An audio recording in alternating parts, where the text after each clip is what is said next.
Hello बच्चों, स्वागत है आप सभी का एक नए वीडियो में।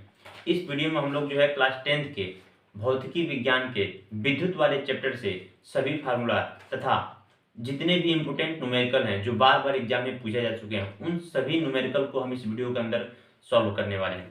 जैसे कि हमने पूरा फार्मूला भी लिख लिया है और लगभग जो है 10 ऐसे न्यूमेरिकल हमने सिलेक्ट किया है जो एग्जाम में बार बार पूछा गया है। तो उन सभी न्यूमेरिकल को हम लोग जो इस वीडियो के अंदर हल करने वाले हैं। तो आपको हमारे साथ अंत तक जुड़े रहना है, जिससे कि आप जो इस पूरे चैप्टर की फार्मूला तथा इम्पोर्टेंट न्यूमेरिकल की तैयारी कर सके। तो चलिए हम लोग जो है समय को ध्यान में रखते हुए हम लोग आगे बढ़ते हैं।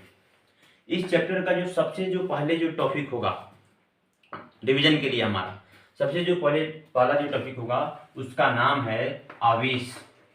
ठीक है, आपने पढ़ा होगा आवेश, चार्ज जिसको कहते हैं। आवेश क्या होता है? आवेश जो है किसी पदार्थ का वह गुण होता है जो विद्युत क्षेत्र तथा चुंबकीय क्षेत्र उत्पन्न करता है तथा उसका अनुभव कराता है। आपने इसका परिभाषा पढ़ा होगा। ठीक है, आपने पढ़ा होगा कि जो आवेश होता है उस आवेश को हम Q से दिखाते हैं। किससे दिखाते हैं? Q से। और Q बराबर होता है प्लस माइनस Ne। ठीक है, ये तो आप फार्मूला जरूर पढ़ेंगे। पहला इस चैप्टर का जो सबसे पहला फार्मूला है यही है Q बराबर प्लस माइनस Ne। Q आवेश है, N क्या है? N है इलेक्ट्रॉनों की संख्या, इलेक्ट्रॉनों की संख्या, नंबर ऑफ इलेक्ट्रॉन बोलते हैं। और E है इलेक्ट्रॉन, जिसका वैल्यू होता है 1.6 इंटू 10⁻⁹ कूलम, माइनस में होता है। इलेक्ट्रॉन के ऊपर जो आवेश होता है ना वह माइनस में होता है। ठीक है, तो यह आवेश पढ़े होंगे और आवेश का फार्मूला पढ़े होंगे। आपने यह भी पढ़ा होगा कि आवेश दो तरह का आता है, प्लस आवेश और माइनस आवेश, जिसको हम धन आवेश और ऋण आवेश बोलते हैं। आपने आवेश का गुण भी पढ़ा होगा कि जो सजातीय आवेश होते हैं, मतलब सजातीय आवेश का मतलब कि जो समान प्रकार के जो आवेश होते हैं, जैसे कि धन आवेश और ऋण आवेश, इनके बीच प्रतिकर्षण का बल कार्य करता है। जबकि अलग अलग आवेश जो विजातीय आवेश होते हैं उनके बीच आकर्षण का बल कार्य करता है। जैसे कि अगर एक धन आवेश हो और दूसरा ऋण आवेश हो तो उनके बीच आकर्षण का बल काम करता है। ये आपने जो बल लगता है उसके बारे में भी पढ़ा होगा। ठीक है, तो पहला जो फार्मूला है हमारा Q बराबर प्लस माइनस Ne, यह फार्मूला हमें ध्यान रखना है। हम क्या करते हैं, इसकी सहायता से जो है हम लोग किसी आवेश के अंदर कितने इलेक्ट्रॉन हैं उसकी संख्या को पता कर सकते हैं। क्योंकि नंबर ऑफ इलेक्ट्रॉन क्या है? N क्या है? Number of electron. जैसे कि अगर मान लीजिए 5 कूलम आवेश है, पूछ दिया जाए कि बताइए 5 कूलम आवेश में कितने इलेक्ट्रॉन होते हैं, इलेक्ट्रॉनों की संख्या बताइए। किसकी संख्या? संख्या बताइए इलेक्ट्रॉनों की, कि भाई 5 कूलम आवेश में कितने इलेक्ट्रॉन हैं। तो आप क्या करेंगे, इसी फार्मूला का यूज करेंगे। आप जो है Q बराबर क्या रखेंगे? 5 कूलम। Q बराबर 5 कूलम। N बराबर क्या रखना है? क्वेश्चन मार्क, क्योंकि आपको इलेक्ट्रॉनों की संख्या बतानी है। तो N बराबर क्वेश्चन मार्क, और E का मान पता है आपको 1.6 × 10⁻⁹ कूलम, यह पता है। क्या करेंगे, फार्मूला देखिए, Q बराबर Ne है ना, तो आपको N निकालना है। तो क्या करेंगे, E को इधर भेज देंगे तो हो जाएगा आपका N बराबर Q/E हो जाएगा। Q का मान ऊपर रख दीजिए 5 कूलम, E का मान नीचे रख दीजिए 1.6 × 10⁻⁹ कूलम। ठीक है, कूलम से कूलम कट गया। अब क्या करना है आपको, जो है बस 1.6 से आपको क्या करना है, आपको 5 में भाग दे देना है। 1.6 से 5 में भाग दे देना है और 10⁻⁻⁹ को ऊपर भेज देना है, प्लस में जाएगा, आपकी संख्या निकल जाएगा। ठीक है, तो भाग देकर के आपको कमेंट बॉक्स में इसको जो है आपको बताना है कि इसका आंसर कितना होगा। पहला फार्मूला, पहला एग्जाम्पल हमने समझाया है आपको। ठीक है, अच्छा, अब हम लोग जो है दूसरा, इस चैप्टर का जो दूसरा फार्मूला है उसके तरफ बढ़ते हैं। दूसरा जो फार्मूला है, जो दूसरा टॉपिक आप पढ़ते हैं उसका नाम है विद्युत धारा। क्या नाम है? विद्युत धारा। विद्युत धारा किसे कहते हैं? तो किसी चालक में आवेशों की प्रवाह दर को विद्युत धारा कहते हैं, या ऐसे भी बोल सकते हैं कि किसी विद्युत परिपथ में आवेशों की प्रवाह दर को विद्युत धारा कहते हैं। और विद्युत धारा को I से प्रदर्शित करते हैं। किससे? I से। I बराबर होता है Q/T। I बराबर कितना होता है? Q/T। हम चाहे तो Q का मान यहाँ पे Ne भी रख सकते हैं, तो Ne/T भी इसका फार्मूला हो सकता है। ठीक है, अच्छा, इसका मात्रक क्या होता है? तो ध्यान रहे कि धारा का मात्रक जो है SI मात्रक एम्पियर होता है। क्या होता है? एम्पियर होता है, जिसको हम किससे दिखाते हैं? A से। किसे दिखाते हैं? ऐसे यह एम्पियर जो है मिली एम्पियर के रूप में भी हो सकता है और माइक्रो एम्पियर के रूप में भी हो सकता है। 1 मिली एम्पियर का मान होता है 10 के पावर माइनस 3 एम्पियर और 1 माइक्रो एम्पियर का मान होता है 10 के पावर माइनस 6 एम्पियर। ठीक उसी तरह से कूलाम भी आपका हो सकता है भाई। 1 मिली कूलाम का मान हो सकता है 10 के पावर माइनस 3 कूलाम और 1 माइक्रो कूलाम का मान हो सकता है 10 के पावर माइनस 6 कूलाम। असल में जो कूलाम होता है यह एक तरह से बड़ा मात्रक होता है। तो भाई बड़ा मात्रक है, इसे छोटा करने के लिए हम लोग क्या करते हैं, इसके सामने मिली और माइक्रो का प्रयोग कर लेते हैं, जिससे कि इसका वैल्यू जो है छोटा हो जाता है। ठीक है, अब हमने क्या किया है, यहाँ पे मिली एम्पियर और माइक्रो एम्पियर जो है हमने पढ़ा है, जिसका मान हमने वहां पे लिख दिया है। धारा का जो एसआई मात्रक है क्या होता है, एम्पियर होता है। अब ध्यान रहे कि आपसे यह भी पूछा जा सकता है कि 1 एम्पियर किसे कहते हैं। क्या 1 एम्पियर किसे कहते हैं? विद्युत धारा की परिभाषा हमने क्या बताया है, अभी हमने विद्युत धारा की परिभाषा बताया है कि आवेशों की प्रवाह दर को विद्युत धारा कहते हैं। अच्छा, एक और चीज यही जान लीजिए, इसका परिभाषा एक और तरीके से बता सकते हैं। यदि जो है t बराबर 1 सेकेंड हो तो क्या, t बराबर 1 सेकेंड हो तो जो I का मान होगा वह Q के बराबर हो जाएगा। ठीक है ना, कूलाम प्रति सेकेंड के हिसाब से। मतलब कि यदि किसी चालक तार में 1 सेकंड में जितने आवेश प्रवाह होते हैं, किसी चालक तार में एकांक समय में जितने आवेश प्रवाह होते हैं, उस आवेश की प्रवाह को ही क्या बोलते हैं, उस चालक तार का विद्युत धारा कहते हैं। यह बोल सकते हैं। अगर कहीं पे कूलाम प्रति सेकेंड होगा तो उसको हम क्या लिखेंगे, एम्पियर लिखेंगे, याद रखना है। अब ध्यान दीजिए, 1 एम्पियर की परिभाषा पूछेगा तो आप क्या बता सकते हैं। 1 एम्पियर बोल सकते हैं कि यदि किसी चालक तार में एकांक समय में एकांक कूलाम आवेश प्रवाहित होता है, मतलब 1 सेकंड में अगर 1 कूलाम आवेश प्रवाह हो तो उस चालक तार में जो प्रवाहित धारा होगा उसका मान 1 एम्पियर के बराबर होगा। मतलब कि जब t का मान 1 सेकंड हो, मतलब कि 1 सेकंड में अगर 1 कूलाम आवेश प्रवाहित हो तो I का जो मान होगा वह कितना होगा। तो Q के जगह पे 1 कूलाम रखेंगे, T के जगह पे अगर 1 सेकंड रखेंगे तो भाई क्या होगा, कूलाम प्रति सेकंड क्या बोलेंगे, 1 एम्पियर बोलेंगे। इसका वैल्यू 1 एम्पियर के बराबर होगा। ठीक है, तो यह बोल सकते हैं कि 1 एम्पियर जो है वह 1 कूलाम प्रति 1 सेकंड के बराबर होता है। ठीक, यह फार्मूला आपको याद हो जाएगा। अच्छा, ध्यान रखना है कि जो विद्युत धारा होता है इसका जो मापते किससे हैं विद्युत धारा को, तो एक यंत्र से मापते हैं जिसको हम लोग ओमीटर बोलते हैं। क्या बोलते हैं, ओमीटर, इसको हम बोलते हैं ओमीटर। ठीक है, ये जो ओमीटर होता है इसको दिखाते कैसे हैं, तो इसको दिखाते हैं इस तरह से, इसका जो चिन्ह बना रहता है ऐसे बना रहेगा और बीच में ए लिखा रहेगा, एक तरफ प्लस होगा एक तरफ माइनस होगा। हमेशा याद रखिए कि जो ओमीटर होता है विद्युत परिपथ में श्रेणी क्रम में जुड़ा रहता है। किस क्रम में, श्रेणी क्रम में। यह 1 नंबर के प्रश्न में भी आपसे पूछा जा सकता है कि बताइए कि जो विद्युत धारा का जो मापने वाला यंत्र होता है उसे क्या क्या कहते हैं, तो आप बोलेंगे उसे हम ओमीटर कहते हैं। तथा उसको हम किस क्रम में जोड़ते हैं, तो बच्चों उसको बता देना आपको, उसको हम लोग श्रेणी क्रम में जोड़ते हैं। तो हमने क्या किया है, यहाँ पे हमने 2 टॉपिक पढ़ा है। एक हमने आवेश का फार्मूला जाना है और दूसरा हम लोग किसका फार्मूला जाने हैं, दूसरा हम लोग फार्मूला जाना है विद्युत धारा का, जो एक बहुत महत्वपूर्ण टॉपिक है। इसमें हमने फार्मूला देखा है, इसमें हमने इसका मात्रक देख लिया, किससे मापते हैं यह भी देख लिया हम लोग। ठीक है, और ये जो ओमीटर होता है ये किस क्रम में परिपथ में जुड़ा जाता है, तो हमेशा श्रेणी क्रम में जुड़ा रहता है। यह बैटरी के प्लस टर्मिनल से जुड़ेगा, यह बैटरी के ऋण वाले टर्मिनल से जुड़ेगा। ठीक है, तो इतना जो है आप स्क्रीनशॉट ले लीजिए, कॉपी में नोट कर लीजिए। ठीक है, थोड़ा हम देख लेते हैं कि वीडियो जो है अच्छा से चल रहा है कि नहीं चल रहा है। ठीक है, चलिए ठीक है। अच्छा,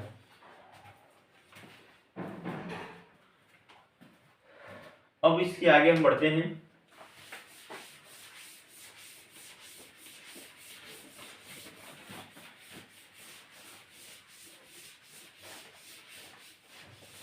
अगला टॉपिक की तरफ बढ़ते हैं। जो अगला टॉपिक है हमारा, अगला टॉपिक उसका नाम है विद्युत विभव। क्या नाम है, विद्युत विभव। विद्युत विभव क्या होता है, तो ध्यान रहे कि विद्युत विभव को हम लोग दिखाते हैं V से। किससे दिखाते हैं, V से। और V बराबर होता है W/Q, Q नॉट बोल सकते हैं, W/Q नॉट। V मतलब विभव हो गया और W क्या हो गया भाई, वह किया गया कार्य होता है, एक तरह से ऊर्जा भी बोल सकते हैं। और आवेश Q नॉट एक तरह से परीक्षण आवेश बोलते हैं इसको। V क्या है, तो विभव है। इस फार्मूला को समझिए ध्यान से, V क्या है, विभव है। W का क्या है, तो एक तरह से कार्य है। और Q नॉट क्या है, तो एक तरह से परीक्षण आवेश इसको बोलते हैं। क्या बोलते हैं, परीक्षण आवेश बोलते हैं। इसका भी मात्रक कूलामी होता है। परीक्षण आवेश का मतलब कि भाई इसका जो वैल्यू होगा, जो मान होगा, जो परिमाण होगा ना परीक्षण आवेश का, उसका परिमाण बहुत ही कम होता है, अत्यंत ही कम होता है। अच्छा, इसकी परिभाषा कैसे बोल सकते हैं? विद्युत विभव की परिभाषा आप कैसे बोल सकते हैं? तो बोल सकते हैं कि विद्युत क्षेत्र के किसी बिंदु पर, विद्युत क्षेत्र के किसी बिंदु पर विद्युत विभव किसी धन परीक्षण आवेश को अनंत से उस बिंदु तक लाने में विद्युत क्षेत्र के विरुद्ध किया गया कार्य का परिमाण तथा उस परीक्षण आवेश का परिमाण का अनुपात उस बिंदु पर विद्युत विभव कहलाता है। मतलब कि अगर मान लीजिए कि यहाँ पे विद्युत क्षेत्र है, मतलब कि यहाँ पे एक धन आवेश है, धन आवेश क्या करेगा? अपने चारों तरफ विद्युत क्षेत्र उत्पन्न करेगा। तो ये जो बिंदु है P, ये मान लीजिए बिंदु P कहाँ पर है भाई? विद्युत क्षेत्र में है, ठीक है ना। ये बिंदु P कहाँ है? विद्युत क्षेत्र में है। कोई धन परीक्षण आवेश है, अनंत पर है, तो हम क्या करेंगे? इस धन परीक्षण आवेश को अनंत से यहाँ तक लाएंगे। तो जब यहाँ तक लाएंगे, जब इस धन परीक्षण आवेश को अनंत से इस बिंदु P तक लाएंगे, तो हम क्या करेगा? यह जो धनावेश है उसको बाहर की तरफ ढकेलेगा। क्या करेगा? बाहर की तरफ इधर ढकेलेगा। लेकिन हम क्या कर रहे हैं? इसके विरुद्ध लाएंगे, तो हमें इसके विरुद्ध कार्य करना पड़ेगा। जितना कार्य करेंगे, मान लीजिए W कार्य करना पड़ रहा है, तो इस W का परिमाण ऊपर कर देंगे और जो आवेश ला रहे हैं उसका परिमाण नीचे कर देंगे, अब भाग दे देंगे। जितना आएगा ना वह परिमाण क्या होगा? उस बिंदु पर विभव के बराबर होगा। ठीक है, तो इसका फार्मूला आपको याद रखना, सवाल इस पे बनाएंगे हम लोग। ठीक है, अच्छा, इसका मात्रक क्या होता है? तो इसका मात्रक वोल्ट होता है। क्या होता है? इसका मात्रक वोल्ट होता है। ठीक है, इसका भी जो है मिली वोल्ट हो सकता है, माइक्रो वोल्ट भी हो सकता है, ये भी ध्यान रखेंगे। इसको मापते किसकी सहायता से? तो वोल्ट मीटर की सहायता से मापते हैं, वोल्ट मीटर की सहायता से।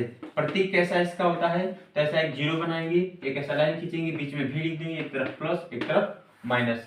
यह परिपथ में किस प्रकार से जुड़ा रहता है? तो ये हमेशा याद रखिए, यह परिपथ में समांतर क्रम में जुड़ता है। किस क्रम में? समांतर क्रम में जुड़ता है ये। ठीक है, याद आएगा आप लोगों को?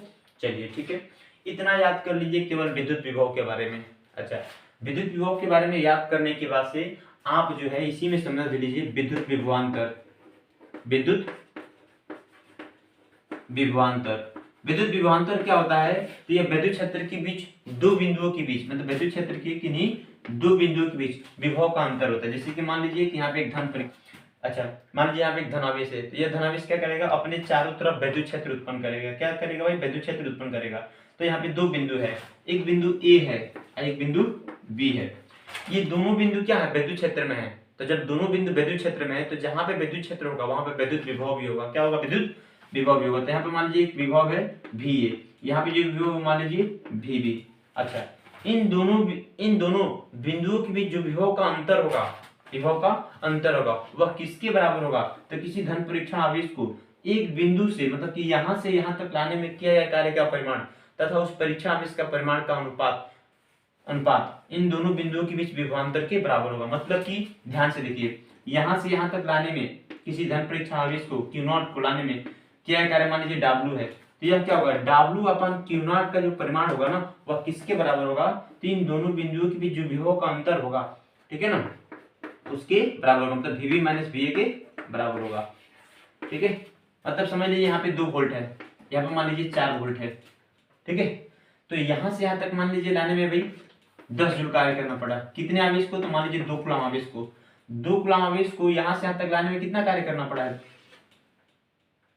10 जूल। तो कह रहा है कि इन दोनों का जो अनुपात होगा 10 जूल बट्टे 2 कूलम का जो अनुपात होगा वह किसके बराबर होगा? तो इन दोनों बिंदुओं के बीच जो विभव का अंतर होगा ना उसके बराबर होगा। देखिए कैसे भाई, क्या होगा? 10 4 में से 2 घटा दीजिए भाई, इस तरह से इसके बराबर होगा। ठीक है ना, ये दोनों आपस में क्या होंगे?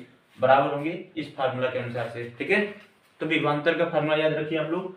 ये इसका मात्रक कितना होता है? तो इसका भी मात्रक वोल्ट ही होता है। जिस तरह से विभव का मात्रक वोल्ट है तो इसका भी मात्रक वोल्ट होता है। किससे मापते हैं? तो विभवांतर से ही मापते हैं। बस अंतर ये है कि दो बिंदुओं के बीच विभवांतर होता है और ये किसी एक बिंदु पर होता है। यहाँ पे आवेश को हम अनंत से लाते हैं और यहाँ पे आवेश को हम एक बिंदु से दूसरे बिंदु तक लेकर जाते हैं। तो एक बिंदु से दूसरे बिंदु तक ले जाने में जितना कार्य करना पड़ता है उस कार्य का परिमाण बट्टे के ऊपर रखेंगे और जितना कूलम हम आवेश लेकर जाएंगे उस परिमाण को बट्टे के नीचे रखेंगे। जो दोनों का जो अनुपात होगा वह किसके बराबर होगा? तो इन बिंदुओं के बीच जो विभवांतर का अंतर होगा ना उसी के बराबर होगा। ठीक है, ये बात हमें याद रखना है। तो एक तरह से फार्मूला के साथ साथ हम क्या कर रहे हैं, आपको परिभाषा भी बताते चल रहे हैं, जिससे कि आपको आसानी हो जाए। तो बस आपको हमारे साथ अंत तक लगे रहना, जिससे कि आप पूरी तैयारी करेंगे। देखो बेटा, जिस दिन आप प्रयास करना छोड़ दोगे ना, तो दूसरे लोग तैयार हैं इस अवसर को पाने के लिए। आपके लिए जो समय है ये बहुत महत्वपूर्ण है। तो एक एक समय जो है आपके लिए बहुत महत्वपूर्ण है, इसीलिए इस समय को बर्बाद मत कीजिए। बस हमारे साथ लगे रहिए और देखिए किस तरह से तैयारी होती है आपकी बोर्ड एग्जाम की। ठीक है, स्क्रीनशॉट ले लीजिए इसका। आगे बढ़ते हैं हम लोग अगले फार्मूला की तरफ। अच्छा, अभी हम लोग कितना फार्मूला पढ़ लिए हैं? अभी हम लोग 3 फार्मूला पढ़ लिए हैं। कौन कौन सा? साथ में रिवाइज भी करते चलेंगे, हमें भूलना नहीं है। जो पढ़ लेंगे वो हमें भूलना नहीं है। 3 फार्मूला पढ़े हैं, देखिए बगल में यहाँ पे लिख रहे हैं। पहला फार्मूला हम लोग पढ़े हैं Q बराबर प्लस माइनस ME। ठीक है, अच्छा पहला फार्मूला है। दूसरा फार्मूला पढ़ लिए I बराबर Q बटे T। ठीक है, बहुत अच्छा। तीसरा फार्मूला पढ़े हैं V बराबर W अपन Q नॉट। अच्छा, एक और फॉर्मूला पढ़े विभवांतर का भी, VV माइनस VA बराबर W अपन Q नॉट पढ़े हैं। 4 फार्मूला पढ़ लिए भाई अभी तक। ठीक है, चारों हमें याद होना चाहिए। पांचवा जो फार्मूला होगा वह क्या होगा? तो देखिए, ये जो I है और जो V है, इन दोनों के बीच संबंध होता है, जिसे हम लोग ओम का नियम कहते हैं। ओम का नियम समझिए कि इस चैप्टर का ऋण की हड्डी है। ओम का नियम, इस चैप्टर का ऋण की हड्डी कुछ है तो मान लीजिए ओम का नियम। अगर ओम का नियम आप नहीं जानते हैं ना, तो समझिए कि आप फिजिक्स पढ़े ही नहीं है। आप समझिए कि फिजिक्स पढ़े ही नहीं, इतना महत्वपूर्ण ये जो ओम का नियम है। ओम का नियम क्या कहता है तो समझ लीजिए, मान लीजिए एक चालक तार है। ठीक है, तो चालक तार के सिरों पर जो विभवांतर लगाते हैं, मान लीजिए इसके सिरों पर भी विभवांतर लगाया गया है, जिसकी वजह से इसके अंदर धारा बह कितना I। तो चालक तार के जो सिरों पर लगाया गया जो विभवांतर होता है वह उसमें प्रवाहित धारा के समानुपाती होता है, मतलब कि V समानुपाती होता है I के। कब होता है? जब चालक तार का भौतिकी गुण जैसे कि ताप दाब स्थिर रहता है, तब जो है चालक तार के सिरों पर लगाया गया विभवांतर उसमें प्रवाहित धारा के समानुपाती होता है, मतलब V समानुपाती होता है I के। जब इस समानुपाती का चिन्ह हटाते हैं तो एक नियतांक लगाते हैं R, जिसे हम हो जाता है V बराबर I इंटू R। यहाँ पे V बराबर I इंटू R। R क्या है? R एक नियतांक है। R एक क्या है? एक नियतांक है। नियतांक है जिसे हम क्या कहते हैं? जिसे हम लोग चालक तार का प्रतिरोध कहते हैं। चालक तार का प्रतिरोध कहते हैं। क्या कहते हैं? प्रतिरोध। ठीक है, अच्छा भाई, बहुत बढ़िया। अब प्रतिरोध क्या होता है? एक नया टॉपिक आ गया आपके लिए, प्रतिरोध। प्रतिरोध क्या होता है? तो भाई जो चालक तार होता है ना, मान लीजिए कि एक चालक तार है। ठीक है, ये चालक तार है। तो ये जो चालक तार होता है, जब इस चालक तार में आवेशों का प्रवाह होता है, इलेक्ट्रॉन दौड़ते हैं, इलेक्ट्रॉन गति करते हैं, तो इसके मार्ग में बहुत सारे रुकावट आते हैं। उन सभी रुकावटों को नाम दे दिया गया है प्रतिरोध। भाई धारा के मार्ग में जो रुकावट आती है ना, उन्हीं को क्या बोलते हैं? प्रतिरोध बोलते हैं। अच्छा, प्रतिरोध को किससे दिखाएंगे? R से। इसका मात्रक कितना होगा? ओम होगा। क्या होगा? ओम। याद रखना आपको, इसका मात्रक क्या होता है? ओम होता है। अब आपसे इसी पर बहुत बार हम जो प्रश्न बता रहे हैं ना, ये प्रश्न बहुत बार एग्जाम में पूछा जा चुका है। बार बार पूछता है कि बताइए कि जो चालक तार का प्रतिरोध होता है, ये जो प्रतिरोध होता है R, ये R किन किन कारकों पर निर्भर करता है? चालक तार का प्रतिरोध जो है किन किन कारकों पर निर्भर करता है? यह 10वीं क्लास का सबसे फेवरेट सवाल समझिएगा, इस चैप्टर का है। ये पूछता है कि चालक तार का प्रतिरोध किन किन कारकों पर निर्भर करता है। तो भाई ध्यान से बोल सकते हैं कि आप चालक तार का प्रतिरोध जो है 3 कारकों पर निर्भर करता है। पहला बोल सकते हैं चालक तार की लंबाई पर, दूसरा बोल सकते हैं चालक तार के क्षेत्रफल पर, और तीसरा बोल सकते हैं चालक तार के ताप पर। किस पर? चालक तार की ताप पर। अब किस प्रकार निर्भर करता है तो थोड़ा ध्यान से देखिएगा। जो चालक तार का प्रतिरोध होता है R, यह चालक तार की लंबाई के अनुक्रमानुपाती होता है, मतलब कि लंबाई बढ़ाते हैं तो प्रतिरोध बढ़ता है। अच्छा, जो चालक तार का प्रतिरोध होता है यह क्षेत्रफल के व्युत्क्रमानुपाती होता है, मतलब कि क्षेत्रफल बढ़ाएंगे तो उसकी क्या होगा? उसका प्रतिरोध घटेगा। कहने का मतलब, क्षेत्रफल बढ़ाने का मतलब है कि भाई पतले तार की जगह पे मोटा तार ले लिए, तो जब मोटा तार लेंगे तो उसका क्षेत्रफल ज्यादा हो जाएगा, और पतला तार लेंगे तो उसका क्षेत्रफल कम हो जाएगा। तो इस तरह से मोटे तार का प्रतिरोध कम हो जाता है और पतले तार का प्रतिरोध ज्यादा होता है। तो ध्यान रखेंगे आप लोग। ठीक है, तो R क्या है? R R व्युत्क्रमानुपाती होता है A के। जब इन दोनों को हम साथ में लेते हैं ना, तो एक फार्मूला बन जाता है R अनुक्रमानुपाती L और व्युत्क्रमानुपाती ए। ठीक है, इस अनुक्रमानुपाती का जब चिन्ह हटाते हैं तो एक नियतांक लगाते हैं r बराबर रो l बट्टे ए। रो क्या है, तो रो भी यहाँ पे एक नियतांक है, एक नियतांक है। ठीक है, इस रो को हम क्या बोलते हैं, तो विशिष्ट प्रतिरोध बोलते हैं। क्या बोलते हैं, विशिष्ट प्रतिरोध बोलते हैं। ठीक है, विशिष्ट प्रतिरोध या इसको प्रतिरोधकता भी कहा जाता है, प्रतिरोधकता। ठीक है, प्रतिरोधकता भी कहते हैं। इसका फार्मूला कितना हो सकता है, तो r का हम रो का मान निकाल सकते हैं, ए को यहाँ पे दीजिए और l को बट्टे के नीचे भी दीजिए, तो हो जाएगा आपका रो बराबर आर ए बट्टे एल, रो बराबर आर ए बट्टे एल, रो बराबर आर ए बट्टे एल। जो रो का मान होता है किसी चालक तार के लिए इसका मान बदलता नहीं है। अगर चालक तार की प्रकृति बदलेगा तब रो का मान बदलेगा, लेकिन अगर कोई एक प्रकार का चालक है तो उसका जो प्रतिरोधकता होगा, रो का मान होगा, उसका मान कभी नहीं बदलेगा, वह भले आप कुछ भी कर लीजिए। ठीक है, तो इसका मान बदलता नहीं है, ये हमेशा नियत रहता है। इसका मात्रक क्या हो जाएगा, तो देखिए इसका मात्रक जो है होता है ओम मीटर। क्या होगा, ओम मीटर। बहुविकल्पी प्रश्न में यह भी पूछ सकता है आपसे कि भाई विशिष्ट प्रतिरोध का बताइए मात्रक क्या होता है। लगभग 20 अंक के आपके पेपर में जो है बहुविकल्पी प्रश्न आते हैं, तो समझ लीजिए कि बहुविकल्पी प्रश्न में आपसे पूछा जा सकता है कि विशिष्ट प्रतिरोध का जो है मात्रक क्या होता है, तो आपको याद रखना है कि ओम मीटर होता है। क्या होता है, ओम मीटर। बहुत ज्यादा पूछता है इसका मात्रक। ठीक है, तो ये जो हो गया आपका ओम नियम से हमने क्या पढ़ लिया, हमने जो है ओम का फार्मूला V बराबर I इंटू R पढ़ लिया। उसके बाद से हमने क्या पढ़ लिया भाई, प्रतिरोधकता के बारे में भी जान गए, और चालक तार का प्रतिरोध किन किन कारकों पर निर्भर करता है, लंबाई पर निर्भर करता है, क्षेत्रफल पर भी निर्भर करता है, और हमने बताया कि ताप पर भी निर्भर करता है। ताप बढ़ाने पर चालक तार का जो प्रतिरोध होता है बढ़ता है, ताप बढ़ाने पर चालक तार का प्रतिरोध क्या होता है, बढ़ता है। ये अभी आपको याद रखना है। ठीक, अच्छा, अब इसके आगे बढ़ते हैं। स्क्रीनशॉट आप ले सकते हैं। तो हम क्या कर सकते हैं, हम जो फार्मूला पढ़े हैं उस फार्मूला में कुछ और भी फार्मूला को जोड़ सकते हैं। ठीक है, कौन कौन से फार्मूला को जोड़ सकते हैं, चलिए बताइए कौन कौन से फार्मूला को यहाँ पे लिख सकते हैं। तो देखिए अभी हमने पढ़ा है V बराबर पढ़ा है I इंटू आर, V बराबर पढ़ा है I इंटू आर। अच्छा, एक हमने रो का पढ़ लिया, रो बराबर होता है आर ए बट्टे एल, आर ए बट्टे एल। ए क्या है, चालक तार का क्षेत्रफल, एल क्या है, चालक तार की लंबाई, आर क्या है, चालक तार का प्रतिरोध, और रो क्या है, तो चालक तार का प्रतिरोधकता या विशिष्ट प्रतिरोध बोल सकते हैं। ठीक है, V बराबर I इंटू आर, ये क्या होता है, V बराबर I इंटू आर जो है ये चालक मतलब कि ओम का नियम होता है। यहाँ से हम R का भी मान निकाल सकते हैं, I का भी मान निकाल सकते हैं। थोड़ा सा एक और चीज इसमें समझ लेते हैं, जैसे कि V बराबर I इंटू आर होता है, ठीक है ना। तो अगर इसमें से I का मान निकाले तो V को इधर भेजना पड़ेगा, तो I बराबर क्या होगा, V बट्टे आर, I बराबर हो जाएगा V बट्टे आर।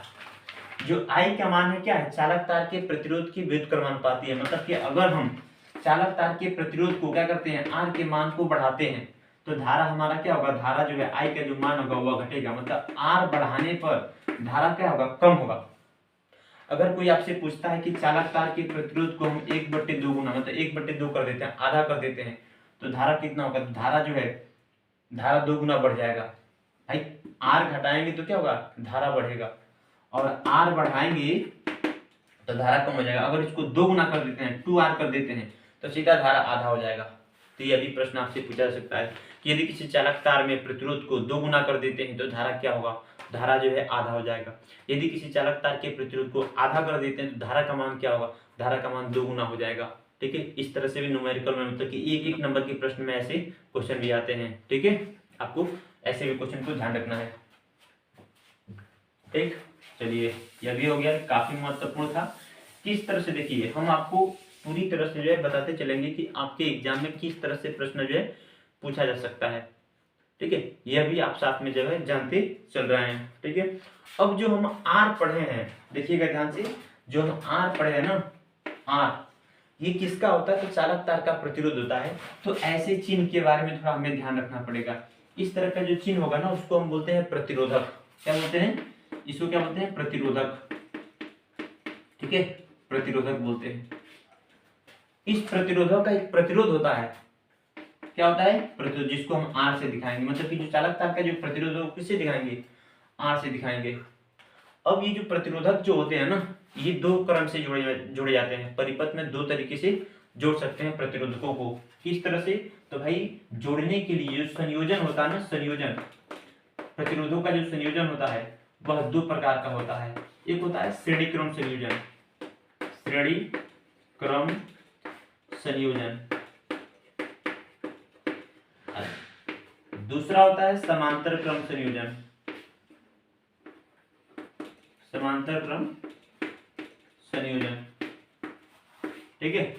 श्रेणी क्रम का जो फार्मूला होता है वो होता है R बराबर होता है R1 plus R2 plus R3।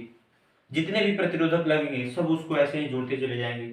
ठीक है। मतलब श्रेणी क्रम का जो प्रतिरोधक होता है वो होता है, मतलब तुल्य प्रतिरोधक का जो फार्मूला होता है वो होता है R बराबर होता है R1 plus R2 plus R3। ये तीन प्रतिरोधक ऐसे जुड़े जाते हैं तब के लिए। समांतर क्रम के लिए होता है 1/R बराबर होता है 1/R1 plus 1/R2 plus 1/R3। यह फार्मूला होता है समांतर क्रम के लिए। ठीक है। समांतर क्रम, अच्छा श्रेणी क्रम का फिगर कैसे होता है? तो मान लीजिए कि यहाँ पे एक चालकता का प्रतिरोध है, मतलब प्रतिरोधक है, एक दूसरा प्रतिरोधक मान लीजिए है यहाँ पे, एक यहाँ पे तीसरा प्रतिरोधक है, भाई R1 है, भाई R2 है, भाई R3 है। हर एक प्रतिरोधक के पास दो सिरे होते हैं। कितने सिरे? दो सिरे होते हैं। ये देखिए यहाँ पे, ये इसका पहला सिरा है, ये इसका दूसरा सिरा है। पहला सिरा, दूसरा सिरा, पहला सिरा, दूसरा सिरा, पहला सिरा, दूसरा सिरा। जब श्रेणी क्रम में कहेगा तो हम क्या करेंगे? श्रेणी के क्रम में जब कहेगा तो जो पहला प्रतिरोधक होगा, पहले प्रतिरोधक के दूसरे सिरे को दूसरे प्रतिरोधक के पहले सिरे से क्या कर देंगे? जोड़ देंगे। और दूसरे वाले का जो दूसरा होगा तीसरे वाले के पहले से जोड़ देंगे। यहाँ पे 3 लिखना है, तीसरे वाले के पहले से जोड़ देंगे। तो ये जो सीधा बन रहा है ना, एकदम सीधा लाइन, एक ही लाइन में जोड़ रहा है। तो जब एक लाइन में जुड़ेगा और इस तरह का संयोजन होगा तो इसको बोलते हैं श्रेणी क्रम संयोजन। क्या बोलते हैं? श्रेणी क्रम संयोजन। एक चीज ध्यान रखना है कि जब श्रेणी क्रम में रहेगा तो जो धारा जाएगा, मान लीजिए इधर से I धारा जा रहा है, तो जब I धारा जाएगा ना तो क्या होगा? धारा का मान सब में समान होगा, क्योंकि जो धारा R1 में जाएगा वही धारा R2 में जाएगा, वही धारा R3 में जाएगा। ठीक है। तो धारा का मान सब में समान होगा। तो श्रेणी क्रम में क्या होता है, ध्यान रखना है, श्रेणी क्रम में क्या होता है, ये बहुत महत्वपूर्ण हम बात बताने जा रहे हैं। श्रेणी क्रम में I का जो मान होता है समान होता है। समान किस में समान होगा? प्रतिरोधकों में समान होगा। जितने भी प्रतिरोधक होते हैं सब में क्या होता है? श्रेणी क्रम में धारा का मान समान होता है। लेकिन विभवांतर क्या होता है? अलग अलग होता है। मतलब इसमें विभवांतर अलग होगा, इसमें अलग होगा, इसमें अलग होगा। अगर R1 प्रतिरोध, इसमें विभवांतर V1 हो जाएगा, इसमें हो जाएगा V2, इसमें हो जाएगा V3। तो क्या समान होगा? श्रेणी क्रम में सभी प्रतिरोधकों में धारा समान होता है और विभवांतर भिन्न भिन्न होता है, अलग अलग होता है। ये बहुत महत्वपूर्ण चीज है। ठीक है। अच्छा भाई नोट करिए इसको अपनी कॉपी में। अच्छा अब हम इधर भी जान लेते हैं। समांतर क्रम में क्या होता है? तीन जो प्रतिरोधक होते हैं, तीनों प्रतिरोधकों को, या 3 से अधिक भी हो सकते हैं, हमने बस 3 लेकर समझाया है। भाई हर एक के पास 2 सिरे होते हैं, अभी हमने बताया। चलिए 2 सिरे बना लेते हैं फटाफट, बन गया 1 2 1 2 1 2 हो गया। अच्छा समांतर क्रम में क्या होता है? समांतर क्रम में सभी जो प्रतिरोधक का जो पहला सिरा होता है एक बिंदु पर जोड़ देते हैं। पहले सिरे को एक बिंदु पर जोड़ दिया, जो दूसरा सिरा होगा उन सबको भी एक बिंदु पर जोड़ देंगे। चलिए जोड़ दिए भाई। अब ये जो होगा, ये जो क्रम होगा ना, ये क्रम कौन सा है? ये जो क्रम है ये एक तरह से समांतर क्रम संयोजन है। किस तरह का संयोजन है? समांतर क्रम संयोजन है। बहुत महत्वपूर्ण है, इसको ध्यान रखना है। इसका मान लीजिए R1 है, ये R2 है और ये R3 है। इसमें क्या होता है? इसमें जो है धारा का मान अलग अलग होता है। कैसे अलग अलग होता है? जैसे कि ध्यान दीजिएगा, जब यहाँ से हम धारा भेजेंगे, मान लीजिए I धारा भेज रहे हैं, तो जब यहाँ पे पहुंचेगा तो इसके पास 3 रास्ते मिलेंगे, इधर भी और इधर भी, तीनों तरफ मिल रहा है ना। तो जब 3 रास्ते मिल रहे हैं तो इसमें से धारा केवल एक दिशा में नहीं जाएगा, धारा सभी दिशाओं में बटेगा। मतलब कि यह जो धारा जो है एक तरह से पानी की तरह समझिए। जब पानी किसी नाले से होकर गुजरता है, अगर रास्ते में 3 नाले मिलते हैं, चाहे 4 नाले मिलते हैं, तो वह पानी सब में थोड़ा थोड़ा जाएगा ना। तो धारा का मान अलग अलग हो जाएगा, कुछ में ज्यादा जाएगा, किसी में कम जाएगा। उसी तरह यहाँ पर भी है। जब धारा बहता है तो जब किसी संधि पर जाता है ना, तो संधि से जितनी भी तार निकले होते हैं उन सभी तारों में धारा जाता है। मतलब कि धारा ऊपर भी जाएगा, इधर भी जाएगा और नीचे भी जाएगा। तो मान लीजिए ऊपर वाले में R1 I1, बीच वाले में I2 और नीचे I3। तो धारा का मान क्या है? R1 में I1 है, R2 में I2 है, R3 में I3 है, सब में धारा क्या है, अलग अलग है। तो समांतर क्रम में धारा भिन्न होता है, जितने भी प्रतिरोधक होते हैं सब में धारा क्या होगा, भिन्न होगा। लेकिन विभवांतर V का जो मान होगा सब में समान होता है। क्या समान होता है, विभवांतर जो V का मान होता है सब में समान होता है। तो देखिए हम जो पढ़ा रहे हैं समझिए, एक तरह से हम रिवीजन करा रहे हैं, आपका इस चैप्टर का पूरी तैयारी करा रहे हैं, चैप्टर भी समझा रहे हैं आपको फार्मूला के साथ साथ में कि किस तरह से इसको प्राप्त किया गया है। ठीक है, तो ये फार्मूला हो गया आपका श्रेणी क्रम का, ये फार्मूला हो गया आपका समांतर क्रम का। हम इस पे थोड़ा सा भी जो है पहले न्यूमेरिकल भी बनाना सीखेंगे, फिर अगला फार्मूला पढ़ेंगे। हम इस पूरे चैप्टर के जितने भी फार्मूले हैं उन सभी फार्मूला को हम पढ़ाएंगे, कोई भी फार्मूला छूटेगा नहीं, हर एक फार्मूला को समझा समझा के बेहतर तरीके से आपको बताने वाले हैं। बस आपको जो है हमारे साथ अंत तक जुड़े रहना है। ठीक है, चलिए इसको आप स्क्रीनशॉट ले लीजिए, फिर हम आगे बढ़ते हैं। अच्छा, अब हम क्या करते हैं, थोड़ा सा जो है हम इस पे न्यूमेरिकल को समझ लेते हैं, क्योंकि अभी हमने क्या किया है, अभी हमने फार्मूला को पढ़ा है, और फार्मूला को पढ़ने के बाद से हम क्या करेंगे, चलिए यहाँ पे लिख लेते हैं, जो हम लिखते चले आ रहे हैं इसमें जोड़ लेते हैं कि हम और फार्मूला पढ़े हैं। कौन सा फार्मूला, हम श्रेणी क्रम का फार्मूला पढ़े हैं, R बराबर पढ़े हैं R1 plus R2 plus R3। समांतर क्रम का 1/R बराबर पढ़े हैं 1/R1 plus 1/R2 plus 1/R3, ये फार्मूला पढ़े हैं। ठीक है, अच्छा अब हम लोग थोड़ा सा अलग अलग तरह का सवाल लगा लेते हैं, जैसे कि मान लीजिए यहाँ पर पहले आसान आसान ये हो गया, मान लीजिए कि इसका 3 ओम है, 6 ओम का है, 9 ओम का है, यहाँ पे ए लिख दिया, यहाँ पे बी लिख दिया, आप कह दिया कि AB के बीच तुल्य प्रतिरोध ज्ञात कीजिए। इस संयोजन का AB के बीच क्या कीजिए, तुल्य प्रतिरोध निकालिए। तो भाई तुल्य प्रतिरोध मतलब सबको जोड़ करके बताना है, तो आप गिनती करिए कि किस क्रम, ध्यान दीजिए किस क्रम में है। भाई पहला प्रतिरोधक का पहला सिरा है, दूसरा सिरा हो जाएगा, इसका जब पहला हो जाएगा, इसका जो है दूसरा हो जाएगा, दूसरे का तीसरे का ये पहला हो जाएगा ना जी। ये किस क्रम में है, सीधा सीधा दिख रहा है, तो श्रेणी क्रम में, सब में धारा समान होगा जब धारा भेजेंगे तो। तीनों श्रेणी क्रम है, तो ये R1 मान सकते हैं, R2 मान सकते हैं, R3 मान सकते हैं। तो क्या हो जाएगा, R बराबर हो जाएगा, तीनों को जोड़ दीजिए, 3 ओम, 6 ओम, 9 ओम, टोटल हो जाएगा 18 ओम हो जाएगा। तो ये हो जाएगा इस तरह से। अच्छा, कुछ इस तरह से भी हो सकता है, ठीक है, इस तरह से भी हो सकता है।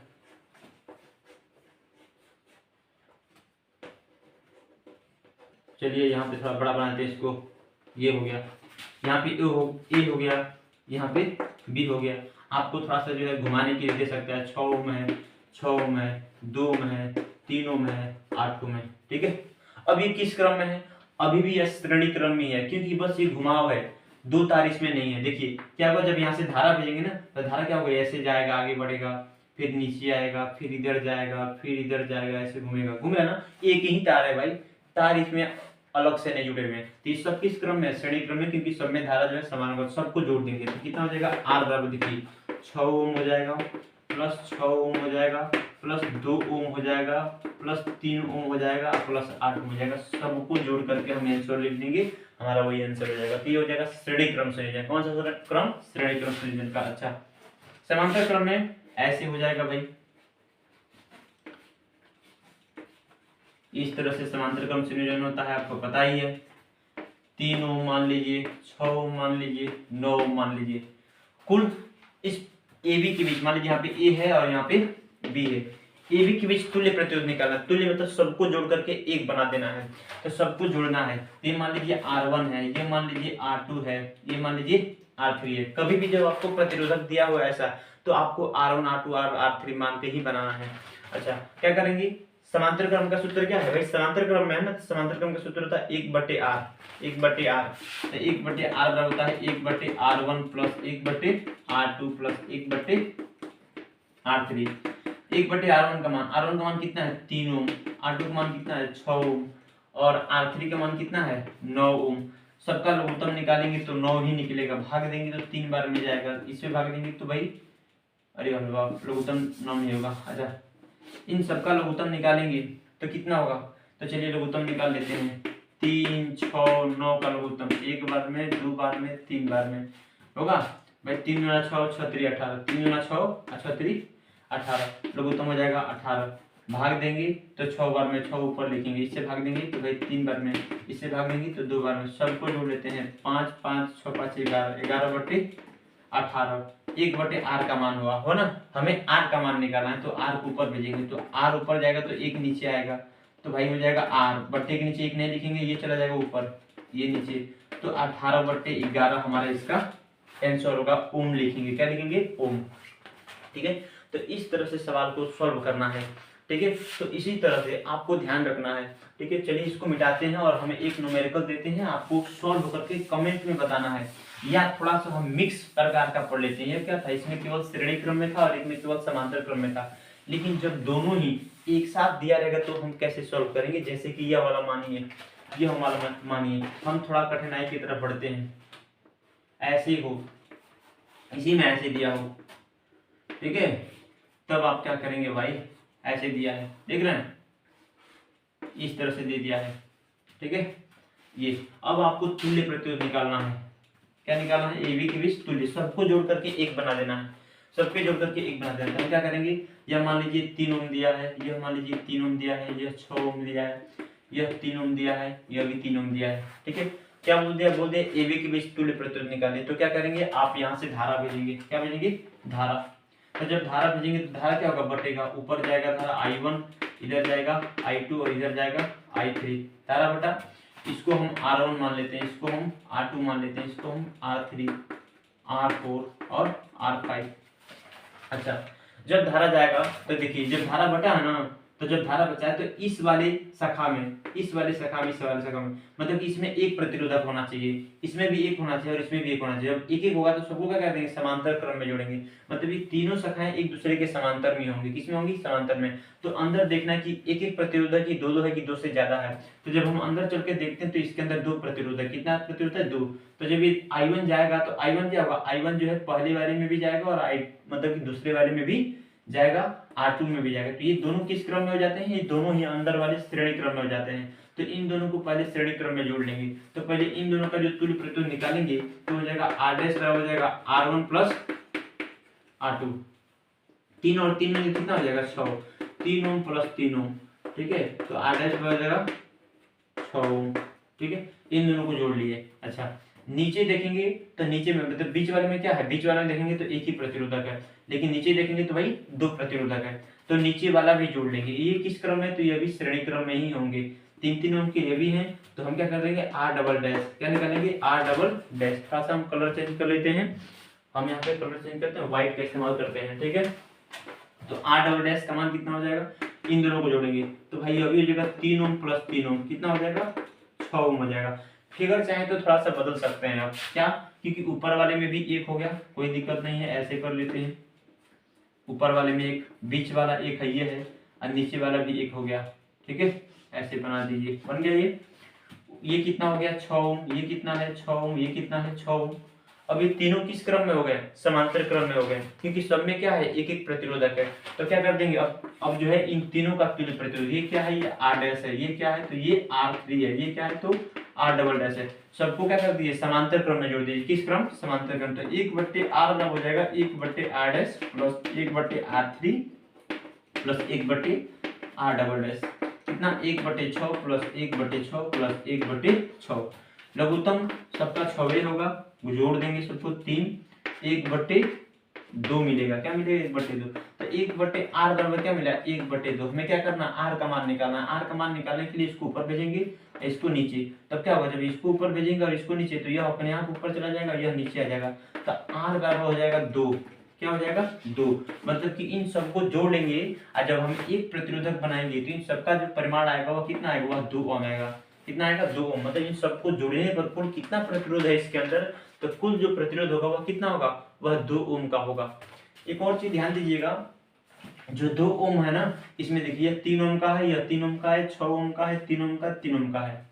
कभी भी जब प्रतिरोधक समांतर क्रम में लगे रहते हैं तो उनका जो तुल्य प्रतिरोध होता है, वह तुल्य प्रतिरोध जो है, जो कम वाला प्रतिरोध होता है ना, उससे भी कम आंसर आता है। मतलब इसमें सबसे कम कितना है, 3 है, इससे कम इसमें नहीं है, तो आंसर कितना आया, 2 आया है। तो जो कम प्रतिरोध वाला जो समांतर क्रम में लगा रहता है ना, तो उस कम वाले से भी आंसर कम आता है, कम वाले से भी आंसर क्या होता है, कम आता है। ध्यान रखना है कि कभी भी समांतर क्रम में अगर प्रतिरोधक लगा हुआ है तो जो प्रतिरोधक का जो प्रतिरोध होगा, जो सबसे कम वाला प्रतिरोध होगा, उससे भी कम प्रतिरोध किससे आएगा, तुल्य प्रतिरोध का आएगा। ठीक है, यह बात हमें याद रखना है। तो इस तरह से भी हम क्या कर सकते हैं, अब हम बना सकते हैं। तो चलिए हम फार्मूला के साथ साथ हम क्या कि आपको कुछ जो है नियम भी सिखा दें कि कैसे जो है प्रतिरोधों का तुल्य प्रतिरोध निकालते हैं। अब हम इसके आगे बढ़ते हैं। अगला जो फार्मूला है उसको भी हम लोग नोट कर लेते हैं, क्योंकि हमने कुछ न्यूमेरिकल पढ़ लिया है। हम एक आपको न्यूमेरिकल देंगे, आपको सॉल्व करके कमेंट में बताना है कि उसका आंसर कितना होगा। ठीक है, तुल्य प्रतिरोध निकाल के बताना है। ठीक है बाबू, चलिए जैसे कि यह ले लीजिए, आपको कमेंट में बताना है इसका आंसर कि भाई इसका आंसर कितना होगा। ठीक है, ये यहाँ पर एक लगा देते हैं। ठीक है, थोड़ा सा एक हम इधर भी लगा देते हैं। ये 4 ओम मान लीजिए, ये 2 ओम मान लीजिए, 2 ओम मान लीजिए, इसको 4 ओम मान लीजिए। आपको क्या करना है, ए बी के बीच, किसके बीच, ए बी के बीच तुल्य प्रतिरोध बताना है। इसका आंसर आपको कमेंट में बताना है। ठीक है, अच्छा अब हम लोग जो है अगले फार्मूला की तरफ बढ़ते हैं। अगला जो फार्मूला होता है वो हम लोग विद्युत ऊष्मा का फार्मूला पढ़ेंगे। जैसे कि हम जानते हैं कि जब भी किसी चालक तार में धारा प्रवाहित करते हैं तो वह जो चालक तार के अंदर जो विद्युत ऊर्जा होता है ना, वो विद्युत ऊर्जा क्या होता है, धीरे धीरे ऊष्मीय ऊर्जा में बदल जाता है। और जब ऊष्मीय ऊर्जा में बदलता है तो जो चालक तार होता है गर्म हो जाता है। ठीक है, तो यहाँ पे जो विद्युत ऊर्जा जो होता है उसका फार्मूला होता है W बराबर होता है VI/T। कितना होता है, VI/T। हम लोग जो है इसका फार्मूला पढ़ते हैं। और जितना विद्युत ऊर्जा होता है वही विद्युत ऊर्जा किस में बदल जाता है, वही विद्युत ऊर्जा जो है ऊष्मीय ऊर्जा में बदल जाता है। किसमें, ऊष्मीय ऊर्जा में। और ऊष्मीय ऊर्जा का फार्मूला कितना हो जाता है, तो इसी W को हम क्या लिख देते हैं, H, और H बराबर हो जाता है VI/T। ये फार्मूला हो जाता है। ठीक है, जो विद्युत ऊर्जा होता है इसका वैल्यू होता है जूल में। किसमें होता है, जूल। कोई भी ऊर्जा उसका मात्रक जूल ही होता है। इसका भी मात्रक जूल हो सकता है, उसमें ऊर्जा का भी मात्रक जूल होता है, लेकिन इसका मात्रक हम कैलोरी में लिखते हैं। कितना लिखते हैं, कैलोरी। तो इसका फार्मूला जो है H बराबर हो सकता है VI/T बटे के नीचे 4.2, और हम लिख सकते हैं यहाँ पे कैलोरी। क्या लिख सकते हैं, कैलोरी। ठीक है, यह भी लिख सकते हैं। ये किस में था, तो मान लीजिए जूल में था। ठीक है, 1 जूल बराबर कितना होता है, तो ध्यान रखिए 1 जूल बराबर होता है 1/4.2 कैलोरी होता है। इतना आप लिख सकते हैं, कैलोरी याद कर सकते हैं। इसको पूछ सकता है आपके 1 नंबर के क्वेश्चन में। ठीक है, अच्छा जो ऊष्मा है, ऊष्मा का कुछ अन्य भी फार्मूला होते हैं। जैसे कि यहाँ पर H बराबर क्या है, I/T है ना। तो हम क्या कर सकते हैं, इस V बराबर हम जानते हैं I/R होता है, अभी पढ़ा है ये वाला फॉर्मूला। देखिए V बराबर I/R, तो हम V की जगह पे क्या लिख सकते हैं, I/R भी लिख सकते हैं। यहाँ पर लिख दीजिए I/R। एक I पहले से है ना, एक I पहले से I/T, तो I क्या हो जाएगा, I का स्क्वायर, I² T। यह भी फार्मूला होता है ऊष्मा का, यह भी फार्मूला होता है। तो इस फार्मूले पर भी हम लोग सवाल लगाएंगे। ठीक है, और इस पर भी लगा सकते हैं और इस पे भी लगा सकते हैं। जब कैलोरी में पूछे तो हम यह फार्मूला लगा सकते हैं और हल कर सकते हैं। ठीक है, तो अब हम कितना फार्मूला पढ़ लें, तो हमने जो है ऊष्मा जो विद्युत ऊर्जा तो उसका पढ़ लिया VI/T। इसी को हम H से हटा दिए तो H बराबर हो गया VI/T। हमने V को हटा दिया तो H बराबर हो गया I² R/T। यह हो गया फार्मूला हमारा। ठीक है, तो ये फार्मूला आपको जो है याद रखना है, बहुत महत्वपूर्ण फार्मूला है। चाहे तो इसके अंदर हम और भी परिवर्तन कर सकते हैं। क्या कर सकते हैं, इस I को हटाकर I बराबर V/R लिख सकते हैं। क्या लिख सकते हैं, I बराबर V/R। तो कितना हो जाएगा फार्मूला, तो देखिए I की जगह यहाँ पे V² हो जाएगा, नीचे हो जाएगा R का स्क्वायर, 1 × R/T। ये R से R कट जाएगा तो हो जाएगा V²/R/T। यह भी फार्मूला हो सकता है। ठीक है, ये भी फार्मूला हो सकता है। और यहीं पर जो है जूल का नियम होता है, 3 गो जूल का नियम होता है। यहीं पे एक जूल का नियम पढ़े होंगे आप। ये जो फार्मूला है H बराबर V²/R/T, इसी पर एक जूल का नियम होता है। क्या होता है, थोड़ा सा समझिएगा कि जो H का मान है वह किस पर निर्भर करता है। H का मान किस पर निर्भर करता है, ये वाला फार्मूला है, इस पर भी समझ सकते हैं। जैसे कि क्या होगा, जो H का मान है वह समानुपाती होगा किसके, I² के। कब होगा, जब R और T का मान नियत होगा। जब इन दोनों का मान नियत होगा ना, नियत का मतलब इसमें कोई परिवर्तन, प्रतिरोध में जब कोई परिवर्तन नहीं होगा, समय में भी कोई परिवर्तन नहीं होगा, तो R का मान I² मतलब धारा के स्क्वायर के समानुपाती होगा। मतलब धारा को 2 गुना करेंगे तो ऊष्मा जो है 4 गुना बढ़ जाएगा। ठीक है, अच्छा जो H का मान होगा ना, एच का मान किस पर निर्भर करेगा, तो यह आर पर निर्भर करेगा। कैसे, तो जब आई का मान और टी का मान क्या होगा, नियत होगा, तब के लिए एच का जो मान होगा वह टी के भी समानुपाती होगा। कब होगा, जब आर और आई का मान नियत होगा। जब आर और आई का मान नियत होगा तो यह टी के भी समानुपाती होगा। तो ये तीनों ही किसके नियम है, ये तीनों ही ऊष्मा के जूल नियम है, इसको बोलते हैं, ठीक है ना, जूल के ऊष्मा नियम बोल सकते हैं, जूल के ऊष्मा नियम। तो ये फार्मूला जो है हम लोग याद कर सकते हैं, ठीक है बाबू। अच्छा, अब इसमें क्या बचा हुआ है, तो और जो इसमें छोटे छोटे दो और फार्मूले बचे हुए हैं जिसको हम लोग जल्दी जल्दी पढ़ लेते हैं, फिर इसके बाद से हम लोग न्यूमेरिकल लगाना शुरू करते हैं, ठीक है, न्यूमेरिकल लगाना जो है शुरू करते हैं। अच्छा चलिए, और क्या बचा है, और हम लोग शक्ति, विद्युत शक्ति पढ़ लेते हैं। क्या पढ़ लेते हैं, विद्युत शक्ति। विद्युत शक्ति क्या होता है, तो विद्युत शक्ति जो है किसी विद्युत परिपथ में विद्युत ऊर्जा की व्यय दर को क्या बोलते हैं, विद्युत शक्ति कहते हैं। इसे पी से दिखाते हैं। पी बराबर होता है W/T। क्या होता है, पी बराबर W/T होता है, ठीक है। अच्छा, इसका मात्रक क्या होता है, तो वाट होता है। क्या होता है, वाट। ऐसे तो हम इसका मात्रक जूल लिख सकते हैं, इसका मात्रक सेकेंड लिख सकते हैं। तो जूल प्रति सेकेंड को क्या बोलेंगे हम लोग, वाट बोलेंगे। किसे दिखाएंगे, W से दिखाएंगे। किसे दिखाएंगे, W से। आपसे पूछ सकता है कि 1 वाट किसे कहते हैं, 1 वाट क्या होता है, तो ध्यान दीजिए, जब t बराबर 1 सेकेंड हो, क्या हो, t बराबर 1 सेकेंड हो, और W बराबर भी, मतलब कि W का मान भी क्या हो, 1 जूल हो, तो क्या होगा, P का मान 1 वाट के बराबर होगा। कैसे, मतलब कहने का मतलब कि यदि किसी विद्युत परिपथ में एकांक समय का मतलब 1 सेकेंड में 1 जूल ऊर्जा व्यय होता है। यदि किसी विद्युत परिपथ में एकांक समय में 1 जूल ऊर्जा व्यय होता है, तो उस विद्युत परिपथ की जो शक्ति होगी 1 वाट के बराबर होगी। कितनी होगी, 1 वाट के बराबर होगी। तो इस तरह से क्या कर सकते हैं, आप 1 वाट की परिभाषा दे सकते हैं और लिख सकते हैं कि जो 1 वाट है वह 1 वाट 1 जूल प्रति 1 सेकेंड के बराबर होता है। वाट क्या है, वाट छोटा मात्रक है, विद्युत शक्ति का छोटा मात्रक है। इसके जगह पे हम किलो वाट का भी प्रयोग करेंगे। क्या करेंगे, किलो वाट। और 1 किलो वाट का मान कितना होगा, 1000 वाट, 1000 वाट, ठीक है। हम इसके जगह पे हॉर्स पावर का भी, एचपी का भी यूज करते हैं। आपको 1 हॉर्स पावर का मान कितना होता है, कमेंट में बताना है। 1 एचपी का मान कितना होता है, ये आपको कमेंट में बताना है कि 1 एचपी मतलब हॉर्स पावर का, अश्व शक्ति का मान कितना होता है, कमेंट में बताइएगा, ठीक है।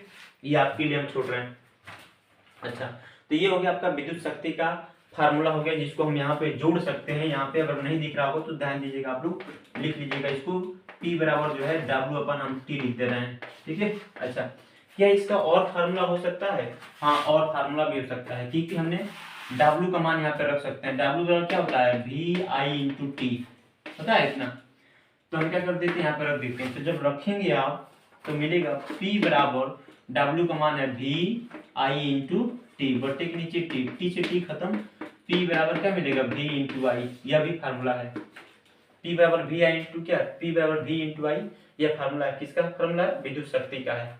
अच्छा, क्या और भी हो सकता है, तो हाँ हो सकता है। V के जगह पे आप लिख सकते हैं I/R। क्या, I/R।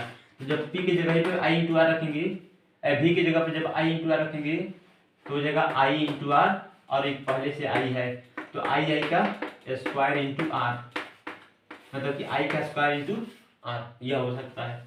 क्या और हो सकता है, हाँ और हो सकता है। I को हटा सकते हैं, V/R लिख सकते हैं, तो हो जाएगा हमारा कितना, V² बट्टे R का स्क्वायर इंटू R। एक R से एक R कटेगा तो नीचे एक R बचेगा, तो P बराबर V² बट्टे R, ये भी फार्मूला है। तो यह वाला, यह वाला, यह वाला और यह वाला, 4 फार्मूला हमें विद्युत शक्ति के मिले हैं। कितने फार्मूला, 4 फार्मूला मिले हैं। और क्या मिले हैं, साथ ही में हमको जो है इसका मात्रक मिला है किलोवाट। क्या मिला है, किलोवाट। थोड़ा हम वीडियो को देख रहे हैं कि अच्छे से चल रहा है कि नहीं, साफ चल रहा है कि नहीं, आपको दिखाई दे रहा है कि नहीं, ठीक है। लगभग 50 मिनट का वीडियो हो गया है, ठीक है। फिर भी हम लोग छोड़ेंगे नहीं, हमें पूरा पढ़ना है, पूरा सॉल्व करना है, ठीक है। अच्छा, चलिए इसको मिटाते हैं। तो आप इसका जो है स्क्रीनशॉट ले सकते हैं, समझ सकते हैं इसको पूरा फार्मूला। अपने कॉपी में लिखते जाइए, काफी सामने रखिए और कॉपी में लिखते जाइए, पूरा याद कर लेना है। देखिए अगर आपको एग्जाम की तैयारी करना है ना तो आपको भागना नहीं है, एग्जाम की तैयारी करना है तो आपको भागना नहीं है। भागेंगे, मेहनत से भागेंगे तो कभी तैयारी नहीं हो पाएगी आपकी। तो एग्जाम से तैयारी करने के लिए आपको मेहनत करना पड़ेगा बाबू। पास जब आपको होना है, फर्स्ट जब आपको होना है तो मेहनत भी आप ही को करना पड़ेगा, दूसरा कोई आपकी जगह पर मेहनत नहीं करेगा। ठीक है, तो बस सपना मत देखिए कि हमको जो है फर्स्ट आना है, नंबर 1 आना है, 80% लाना है, 90% लाना है। सपना जो है सपना ही रह जाएगा जब तक आप खुद मेहनत नहीं करेंगे। ठीक है, अच्छा लास्ट एक और टॉपिक हम आपको इसमें बताने वाले हैं। ये पूछता है किलोवाट घंटा। क्या पूछता है? किलोवाट घंटा, जिसको हम लोग बोलते हैं KWH, किलोवाट आवर। ये क्या होता है? किलोवाट घंटा जो है ये जो है विद्युत ऊर्जा का मात्रक होता है। किसका मात्रक होता है? विद्युत ऊर्जा का। क्या है? तो विद्युत ऊर्जा का बड़ा मात्रक है। जब हम क्या करते हैं, विद्युत ऊर्जा को बहुत बड़े पैमाने पर खर्च करते हैं, जैसे कि जब हम हमारे घर पर जो बिजली बिल होता है वह बिजली बिल किस में आता है? किलोवाट घंटा में आता है। इस किलोवाट घंटा को हम यूनिट कहते हैं। क्या कहते हैं? यूनिट कहते हैं। ठीक है, एक यूनिट का मान कितना होता है हम इसको जूल में बदल सकते हैं, क्योंकि एक यूनिट का मान जूल में कितना होता है तो वो भी बदल सकते हैं। जैसे देखिए किलोवाट घंटा का मतलब देखिए क्या है, तो 1 किलोवाट, इसका मान कितना होगा? तो के का मतलब होता है 1000। कितना? 1000। वाट का मतलब होता है जूल प्रति सेकेंड, और घंटा का मतलब कि 1 घंटे में कितना सेकेंड। तो हम लिख सकते हैं 1 घंटे में 3600 सेकेंड। कितना? 3600 सेकेंड। अच्छा, वाट को लिख सकते हैं जूल प्रति सेकेंड। क्या लिखेंगे? जूल प्रति सेकेंड। सेकेंड से सेकेंड क्या होगा? कटेगा। और यहाँ पे 3600 गुणे 1000, 3600 गुणे 1000, 1000 से गुणा कर देते हैं जूल। हम थोड़ा क्या कर देते हैं, इसको 3600 गुणे 5 लिख सकते हैं, 10 के पावर 5। 36.0 भी लिख सकते हैं, दशमलव यहाँ पे है, यहाँ पे लाएंगे तो हो जाएगा 3.6 गुणे 10 के पावर कितना? 6 जूल। ये क्या है? तो यह 1 किलोवाट घंटा का मान है, जूल में है। यह कह लीजिए कि यह 1 यूनिट का मान है। कितने यूनिट का मान है? यह 1 यूनिट का मान है। 1 यूनिट का मान जूल में कितना होता है? तो 3.6 गुणे 10 के पावर 6 जूल होता है। यह आपको याद रखना है। यह आपका जो है 1 नंबर के भी सवाल में पूछ सकता है कि बताइए कि यूनिट या किलोवाट घंटा किसका मात्रक है, यह यूनिट या किलोवाट घंटा का मान कितना होता है। तो भाई 3.6 गुणे 10 के पावर 6 जूल जो है यह यूनिट या कह लीजिए किलोवाट घंटा का मान होता है। ठीक है बाबू। अच्छा, अब क्या हुआ, अब इस चैप्टर से, जो चैप्टर है हम लोगों का, इस चैप्टर से पूरा देखा जाए तो फार्मूला पढ़ ली है। साथ में एक और कभी कभी जो है इस पे भी न्यूमेरिकल आपके सवाल में मतलब कि आप में आ सकता है। जब कहेगा कि अगर मान लीजिए जो विद्युत परिपथ है या जो विद्युत ऊर्जा जो खर्च हो रहा है, अगर कह देंगे कि उसको किलोवाट घंटा में ज्ञात कीजिए, तो कैसे फार्मूला या कौन सा फार्मूला यूज करेंगे, तो ध्यान दीजिएगा। हम उसके लिए फार्मूला यूज करेंगे विद्युत ऊर्जा बराबर हम यूज करेंगे कौन सा, तो VI/T बट्टे 1000। कब के लिए? तो ये किस में निकलेगा आंसर आएगा, तो किलोवाट घंटा में आएगा। किस में आएगा? किलोवाट घंटा में। ये फार्मूला हम यूज करेंगे। ठीक है ना? किसमें? विद्युत ऊर्जा बराबर VI/T बट्टे 1000। इसके आधार पर हमें क्या करना है, सवाल बताना है। तो जब भी कहेगा कि भाई ऊर्जा का मान किलोवाट घंटा में निकालिए, तो VI/T, V का मान दिया रहेगा, विभव का मान 20 वोल्ट, 50 वोल्ट, 200 वोल्ट दिया रहेगा, धारा कितना बार वो दिया रहेगा, कितने समय तक उसको यूज करना वो भी दिया रहेगा। तो भाई ऊर्जा जो खर्च होगा उसको हम किलोवाट घंटे में आराम से निकाल सकते हैं 1000 में इससे भाग दे करके। ठीक है, अच्छा तो क्या हो गया, हम इस चैप्टर के जितने भी फार्मूले थे उन सभी फार्मूलों को पढ़ लिए हैं। अब हम चलते हैं, क्या करते हैं, अब हम लोग जो है इस चैप्टर से जो इम्पोर्टेंट न्यूमेरिकल है उनको सॉल्व करना शुरू करते हैं। समय बढ़ेगा, कोई दिक्कत नहीं है, हमको एक ही वीडियो में पूरे को पढ़ना है, हमें छोड़ना नहीं है। एक वीडियो में हम समाप्त करेंगे तो समाप्त करेंगे। आपको भी ठान लेना है कि हमको आज इस वीडियो को खत्म होते होते इस चैप्टर को दोबारा हम नहीं पढ़ेंगे, क्योंकि हमारा एग्जाम एकदम नजदीक आ गया है। तो आप छोड़ के भागेंगे तो फिर सीख नहीं पाएंगे आप। तो आपको पूरा तैयार करना है, तो बस हमारे साथ अंत तक लगे रहिए, आपका कोई भी टॉपिक नहीं बचेगा। ठीक है,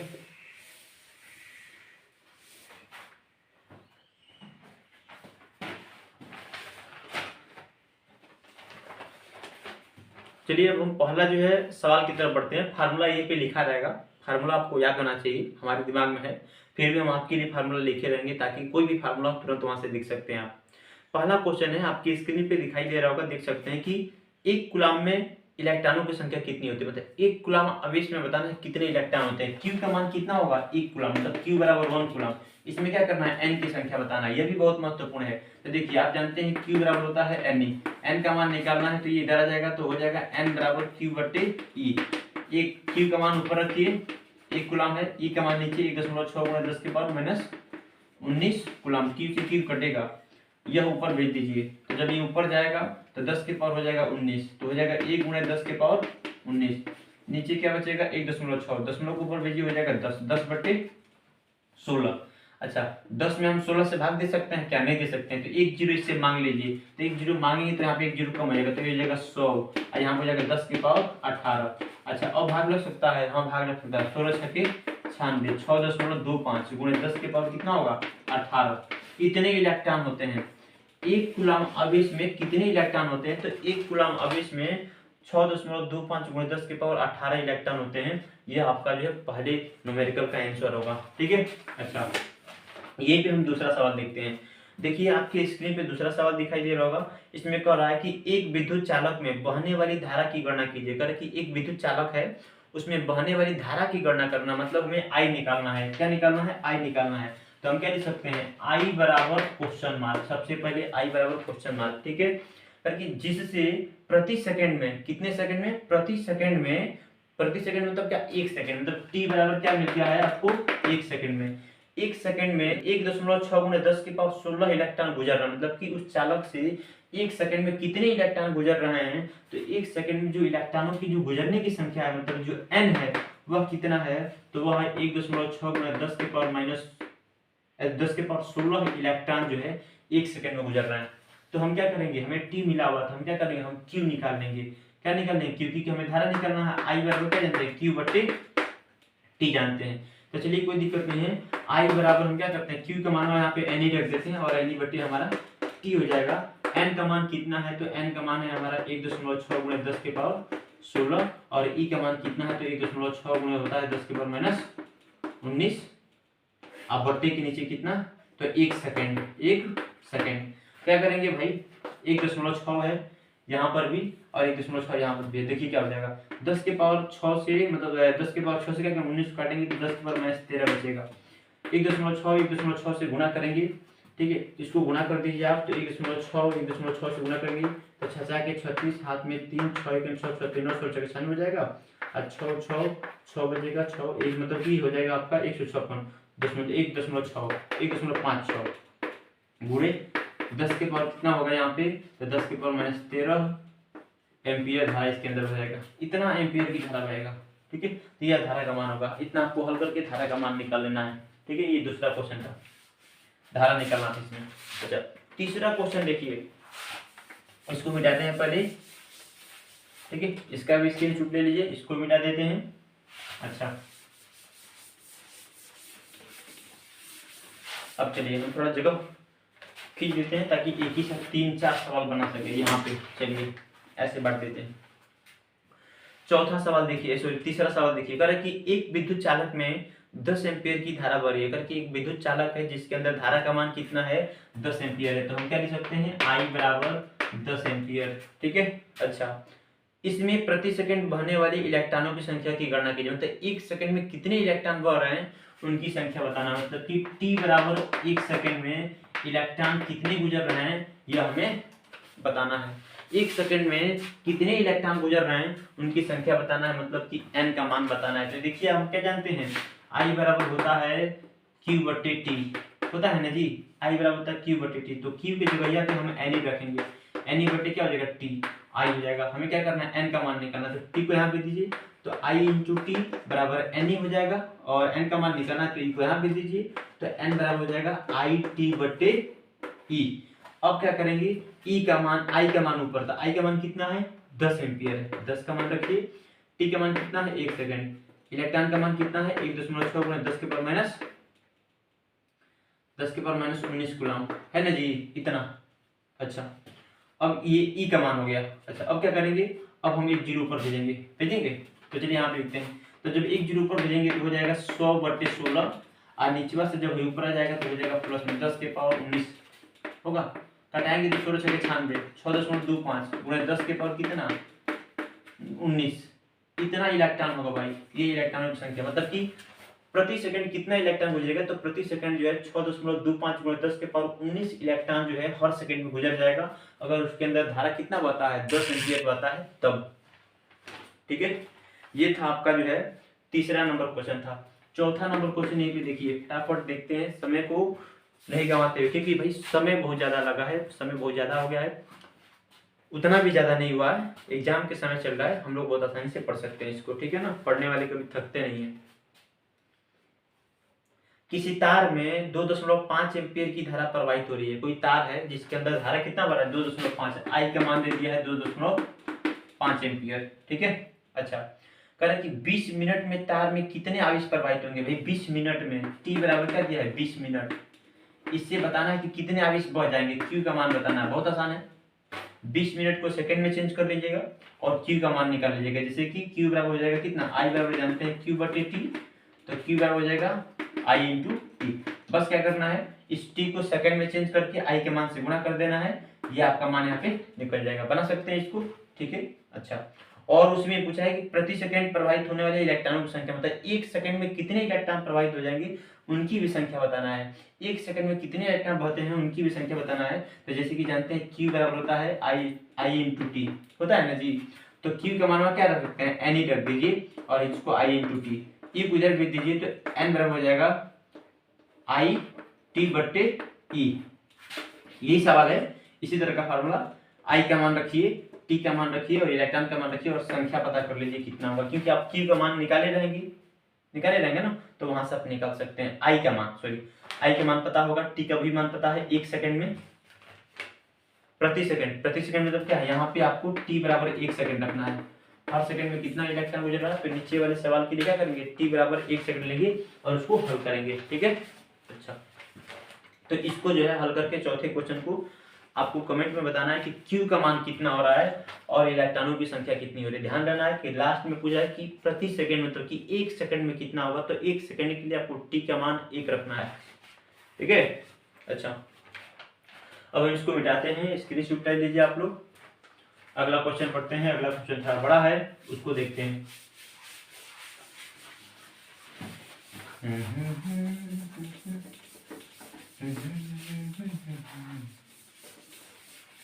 चलिए भाई, पांचवा क्वेश्चन देखिए क्या बोल रहा है, करके दिए गए परिपथ में ज्ञात कीजिए।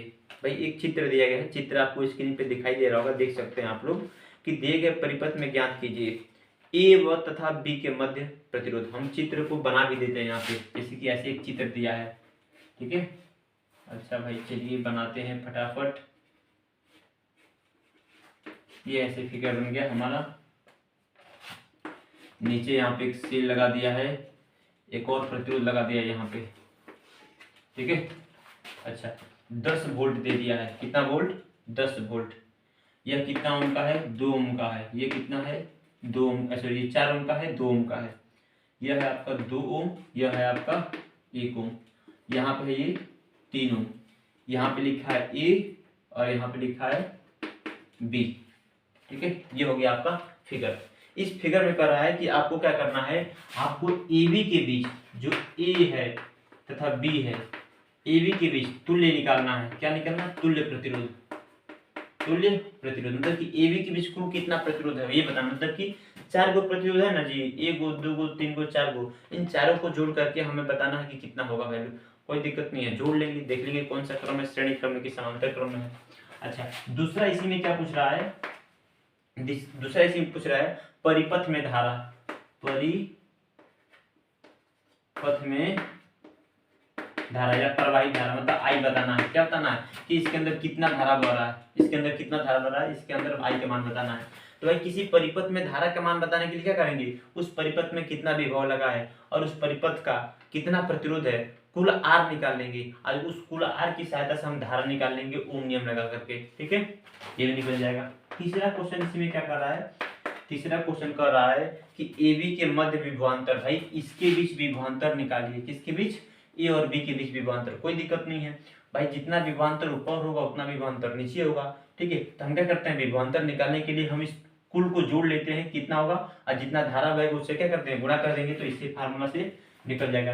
तो भाई ए बी के बीच विभवांतर निकालना है, हो जाएगा भाई, ये भी हो जाएगा विभवांतर, ठीक है।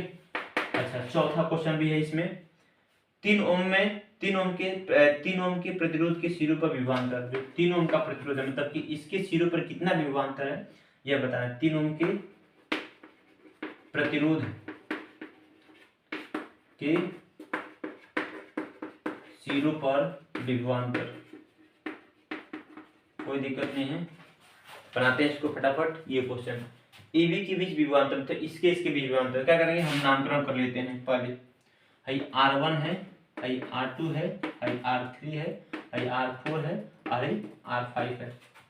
पहले हम देखते हैं कि ये जो है ये चारों किस क्रम में है। तो जब यहाँ से क्या करें, धारा भेजेंगे, तो धारा यहाँ पे बटेगा।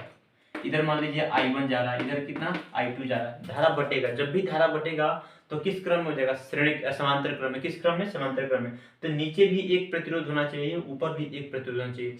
लेकिन जब हम आगे चलते हैं तो देखते हैं कि भाई इसमें 2 प्रतिरोध लगा हुआ है, यहाँ पर भी और यहाँ पर भी, और ये दोनों किस क्रम में, तो श्रेणी क्रम में। क्योंकि जब धारा आगे बढ़ेगा तो यहाँ से धारा घूमेगा, जो धारा इसमें जाएगा वही धारा इसमें। तो R1 और R2 किस क्रम में, श्रेणी क्रम में है। तो इन दोनों को जोड़ लेते हैं, और इन दोनों का जो तुल्य आएगा, अच्छा भाई ये भी क्या है, ये भी श्रेणी क्रम है, तो इन दोनों को भी जोड़ लेते हैं। तो इन दोनों को जोड़ लेते हैं, इन दोनों को जोड़ लेते हैं, और जो इन दोनों का आंसर आएगा उसको हम समांतर क्रम में जोड़ देंगे। किस क्रम में, समांतर क्रम में जोड़ देंगे, तो हमारा तुल्य प्रतिरोध निकल जाएगा। तो चलिए हम जोड़ते हैं।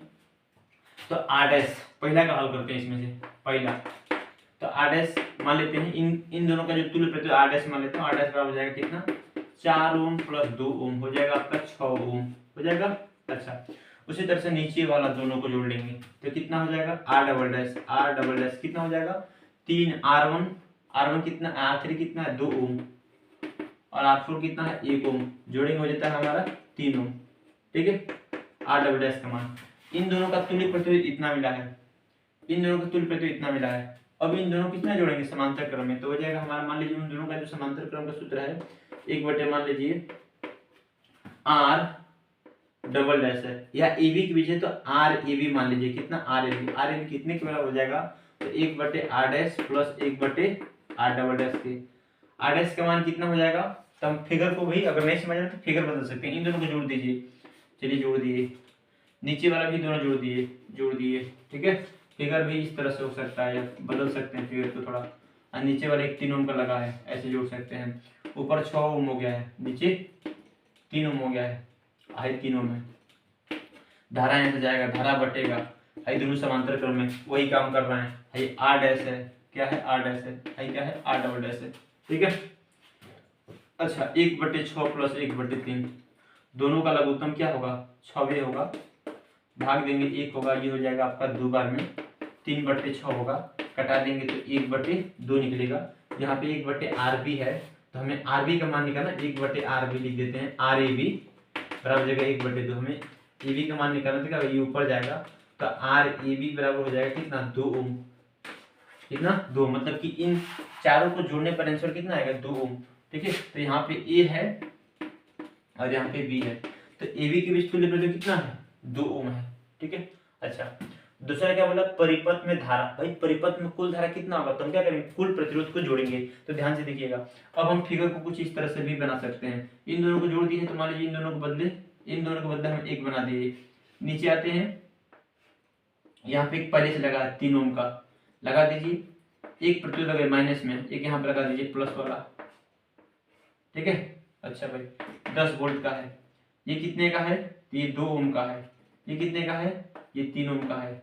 ये किस क्रम में है भाई, जब धारा यहाँ से भेजेंगे तो धारा इसमें जाएगा, फिर वही धारा क्या होगा, इसमें जाएगा। ये दोनों ही किस क्रम में, श्रेणी क्रम में।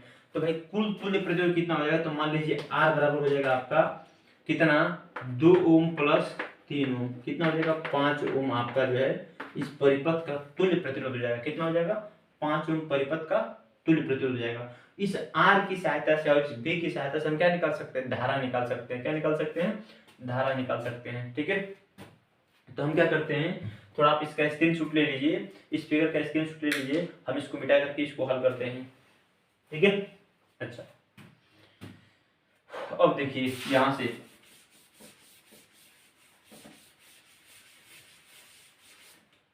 बोलते रहिए आप लोग, ध्यान से देखिए। क्या करना है, हमें धारा निकालना है। तो क्या करेंगे, धारा निकालना है तो आई बराबर कितना हो जाएगा, V बट्टे आर, V बट्टे आर, इस फार्मूले से। अच्छा, V का मान कितना है 10, ऊपर रख दीजिए। R का मान कितना है 5, भाग देते कितना आएगा 2, तो I बराबर 2, मतलब कि इस परिपथ में कुल धारा कितना हो जाएगा, कुल धारा बजेगा 2 एम्पियर। भाई कुल धारा कितना बनेगा 2 एम्पियर। अब उस 2 एम्पियर की सहायता से क्या करते हैं, यहाँ पे विभव निकाल सकते हैं, कितना विभव निकाल सकते हैं। तो देखिएगा इन चारों को जोड़ने पर कुल कितना प्रतिरोध आ रहा था, 2 ओम आ रहा था। तो उस 2 ओम में क्या कर देंगे हम, जब इस 2 धारा से 2 एम्पियर से गुणा करेंगे तो उसके एबी के बीच क्या निकल जाएगा, हमारा विभव निकल जाएगा। तो एबी के बीच विभवांतर निकालना है। तो तीसरा क्वेश्चन का आंसर यहाँ पे होगा। ये क्या किसका था, दूसरे का था, तीसरे का यहाँ पे निकालेंगे। तो भाई AB के बीच विभवांतर, AB के बीच विभवांतर कैसे निकलेगा, तो V बराबर I इंटू आर से। V I कितना है तो 2 एम्पियर उसके अंदर भरा जाएगा, R कितना है तो इन चारों को जोड़ने पर हमें 2 मिल रहा है, 2 गुणा करेंगे तो हो जाएगा 2 दूना 4 वोल्ट हो जाएगा, कितना 4 वोल्ट। अब क्या करना है, अब हमें जो 3 ओम का है, 3 ओम का है इसमें विभवांतर बताना है। तो कैसे बताएंगे, 2 एम्पियर, मतलब कि 2 एम्पियर इसके अंदर गया था, फिर से बाहर भी कितना निकलेगा 2 एम्पियर ही निकलेगा। अब ये 2 एम्पियर घूमते हुए यहाँ पे आएगा, तो 3 ओम में कितना धारा आ रहा है 2 ओम, तो हम क्या कर देंगे विभव निकाल लेंगे। तो चौथा क्वेश्चन को एक हल कर देते हैं। V बराबर जो है चौथा क्वेश्चन में V बराबर I इंटू आर से। I धारा कितना जा रहा है 2 ओम, और विभव ओम कितना है 3 ओम, गुणा कर देंगे 6 वोल्ट, 6 वोल्ट। तो इस परिपथ में कुल कितना वोल्टेज है 10 वोल्ट है। 10 वोल्ट में से यह कितना ले रहे हैं, चारों मिलकर के 4 वोल्ट ले रहे हैं, और यह अकेले कितना ले रहा है 6 वोल्ट ले रहा है। भाई जितना वोल्टेज लगाए हैं उतना वोल्टेज ले रहा है सब, 4 वोल्ट ही है, 6 वोल्ट ही है, 10 वोल्ट हो रहा है। तो इस तरह से वोल्टेज क्या है, इस तरह से देखा है तो बराबर भी है। तो इस तरह से इन सभी न्यूमेरिकल को आप आसानी से हल कर सकते हैं, ठीक है। अब आइए हम लोग जो है अगले न्यूमेरिकल को पढ़ते हैं। इसमें दिया है 2 बल्ब जिनमें एक पर 100 वाट 220 वोल्ट तथा दूसरे पर 60 वाट 220 वोल्ट लिखा है। मतलब कि 2 बल्ब है, हम 2 बल्ब बना देते हैं। पहला बल्ब है आई, दूसरा बल्ब है, इस पे कह रहा है कि 100 वाट लिखा हुआ है और यहीं पे 220 वोल्ट लिखा है। दूसरे पर करके 60 वाट लिखा हुआ है, ठीक है ना। अब वोल्टेज कितना है 220 वोल्ट है। अच्छा, उसके बाद कर रहा है को, मतलब दोनों को 220 वोल्ट की सप्लाई लाइन से समांतर क्रम में जोड़ा जाता है। मतलब कि दोनों को क्या करते हैं समांतर क्रम में जोड़ देते हैं। मान लीजिए दोनों जो है समांतर क्रम में, मतलब कि दोनों का तार एक जगह पे जोड़ दिया गया, पहला तार एक जगह पे, दूसरा तार एक जगह पे, किस क्रम में समांतर क्रम में। किससे जोड़ा है तो कर कि एक हम सप्लाई लाइन का मतलब है कि किसी बैटरी से जोड़ देते हैं जिससे कि धारा मिल रहा है उसको, ठीक है। ये जोड़ दिए, कितना वोल्टेज देगा ये 220 वोल्ट दे रहा है, ठीक है। अच्छा, अगर की सप्लाई लाइन से निर्गत धारा की गणना कीजिए। भाई कितना धारा इससे जाएगा ये हमें बताइए, आई का मान बताना है। तो देखिए इस बल्ब में देखा जाए, मतलब इस परिपथ में देखा जाए तो 2 बल्ब लगा हुआ है, पहला यह है, दूसरा यह है, लगा है ना। पहले बल्ब का वाट दिया है, आप विभव दिया है, दूसरे बल्ब का वाट दिया है, विभव दिया है। अगर हमें क्या पता हो जाए, इसका प्रतिरोध पता हो जाए, मतलब कि अगर इसका R1 पता हो जाए और इसका R2 पता हो जाए, तो हम क्या करेंगे, दोनों को समांतर क्रम में है तो दोनों को हम क्या करेंगे जोड़ करके तुल्य प्रतिरोध निकाल लेंगे, और उस तुल्य प्रतिरोध की सहायता से और इस विभव की सहायता से क्या कर लेंगे हम धारा का मान निकाल लेंगे। तो बहुत आसानी से ये हल हो जाएगा। तो पहले क्या करेंगे हम R1 का मान निकालेंगे। क्या निकालेंगे R1, ये जो 100 वाट है ये पहला बल्ब है ना, तो पहला बल्ब है और ये दूसरा बल्ब है, तो हम इसको क्या मान लेते हैं, ये वाट को पहले हम P1 मान लेते हैं। P1 बल्ब क्या मानते हैं 100 वाट। इसको क्या मानते हैं, इसको हम लोग जो है V1 मान लेते हैं। V1 कितना 220 वोल्ट।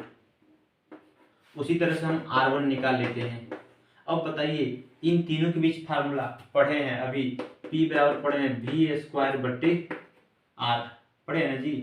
R निकालना है, P को यहाँ दे दीजिए, तो R बराबर हो जाएगा V² बट्टे पी, क्या हो जाएगा, V का मानवा कितना है, V का मानवा है हमारा V1 P1 कर दीजिए इस तरह से सही रहेगा। V का मान कितना है, V1 का मान है 220, तो 220 गुणे 220 क्योंकि स्क्वायर करना है तो 220 का स्क्वायर बट्टे के नीचे P1 का मान कितना है 100, कोई दिक्कत नहीं है। इसको हम दो जगह पे लिखेंगे 220 गुणे 220 बट्टे के नीचे 100, 2 जीरो से 2 जीरो कटेगा। जब इसमें गुणा करेंगे तो ये हो जाएगा 484, कितना होगा 484। R1 का मान कितना आ गया 484। इसी तरह हम क्या करेंगे R2 का भी मान निकालेंगे। तो R2 का मान निकालने के लिए हम क्या करेंगे P2 लिखेंगे। P2 कितना है 60 वाट, दूसरे बल्ब का शक्ति कितना है 60 वाट, विभव कितना है V2 220 वोल्ट। R2 कितना हो जाएगा पता कर लेते हैं। P2 बराबर हो जाएगा V2 का स्क्वायर बट्टे R2, तो R2 निकालना ये यहाँ पे जाएगा तो R2 बराबर हो जाएगा V2 का स्क्वायर बट्टे P2। V2 का मान कितना है 220, 220 का स्क्वायर करेंगे ना तो दो बार लिख देते हैं। P2 का मान कितना है 60, क्या करते हैं कटा देंगे इसको, अच्छा कट गया। अब क्या करते हैं हम इसको जो है इसको हम 3 से कट देते हैं, इसको हम 11 से कट मतलब 2 से कट जाएगा, 3 2 3 6 और 2 11 मतलब कि 2 से 11 बार में कट जाएगा। ऐसे गुणा कर देते हैं, 3 हो जाएगा, गुणा करें 0, ऐसे गुणा कर देते हैं यहाँ पे 2 2 2 2, ये हो जाएगा 2, ये हो जाएगा 4, ये कितना 24 20, कितना हो जाएगा 24 20, तो ये हो जाएगा आपका 24 20 बट्टे के नीचे 3, ये R2 का मान हो गया। ठीक है, भाग दे सकते हैं लेकिन भाग देंगे तो दशमलव में आएगा, किसमें आएगा दशमलव में। अब ये किस क्रम में है समांतर क्रम में, दोनों को क्या करेंगे तुल्य प्रतिरोध निकालेंगे। कैसे निकालेंगे तो भाई समांतर क्रम में है तो इसका फार्मूला हो जाएगा 1/R का हो जाएगा 1/R1 प्लस 1/R2, कोई दिक्कत नहीं है। क्या करेंगे 1/R1, R1 का मान कितना है 484 प्लस 1/R2, R2 का मान कितना है 2420/3, क्या करेंगे 3 ऊपर जाएगा तो कितना हो जाएगा 1/484 प्लस 3/200 2420 हो जाएगा। अच्छा इसका हम क्या करेंगे लघुत्तम निकालेंगे, क्या करेंगे दोनों का हम लघुत्तम निकालेंगे। चलिए इसको हम मिटाते हैं। अच्छा जब 484 और 2420 का हम एलसीएम निकालेंगे, ठीक है ना, इधर 1/R है तो जब इसका एलसीएम निकालेंगे तो उतना ही होगा 2420 ही होगा। जब हम 484 से भाग देंगे तो ये 5 बार में जाएगा, कितने बार में 5 बार में।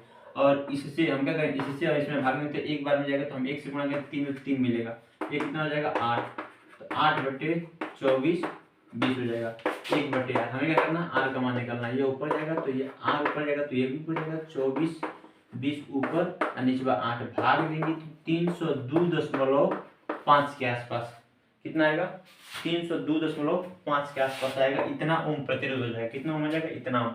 अब हमें केवल प्रतिरोध निकालना है, तुल्य प्रतिरोध निकला है, हमें क्या करना है धारा निकालना है। धारा निकालने के लिए कुल विभव पता है कितना है 220 वोल्ट, कुल प्रतिरोध पता है कितना है 302.5, आई निकालना है तो आई बराबर जानते हैं V/R। V का मान ऊपर रखिए 220 और R का मान नीचे 302.5।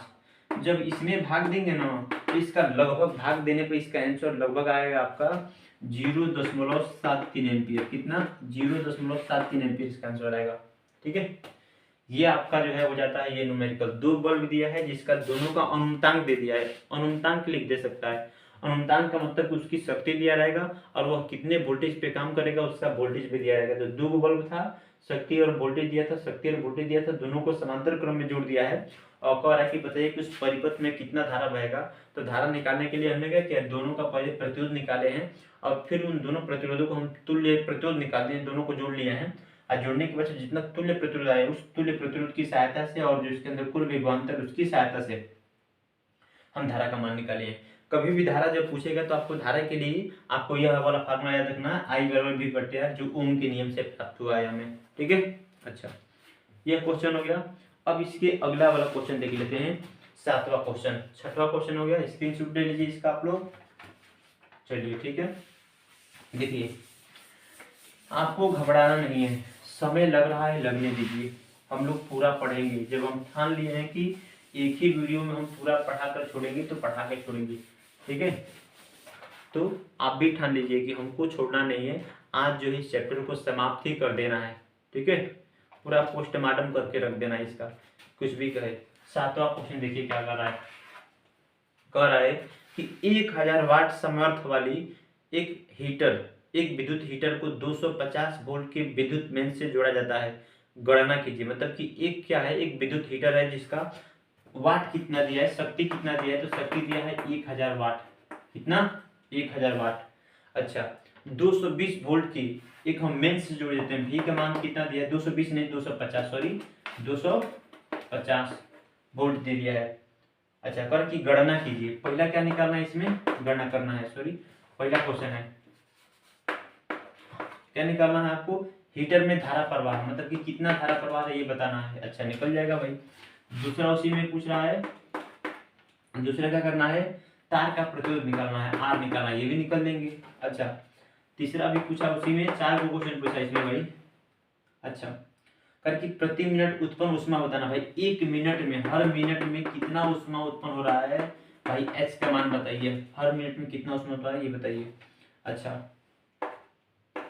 दूसरा पूछ रहा है कि हीटर को 2 घंटे उपयोग में लाने पर किलोवाट में ऊर्जा व्यय, मतलब कि ऊर्जा बताना है। ऊर्जा बताना है, किसमें बताना है भाई, समय कितना है 2 घंटे के लिए, किसमें बताना है तो किलोवाट घंटा में बताना है, किलोवाट घंटा में बताना है। ये क्वेश्चन हो गया। तो देखिए ध्यान से, एक मान लीजिए विद्युत हीटर है, ये हीटर हो गया, इसको क्या करते हैं 250 वोल्ट की विभवांतर से बैटरी से जोड़ देते हैं। इसका है शक्ति कितना है 1000 वाट।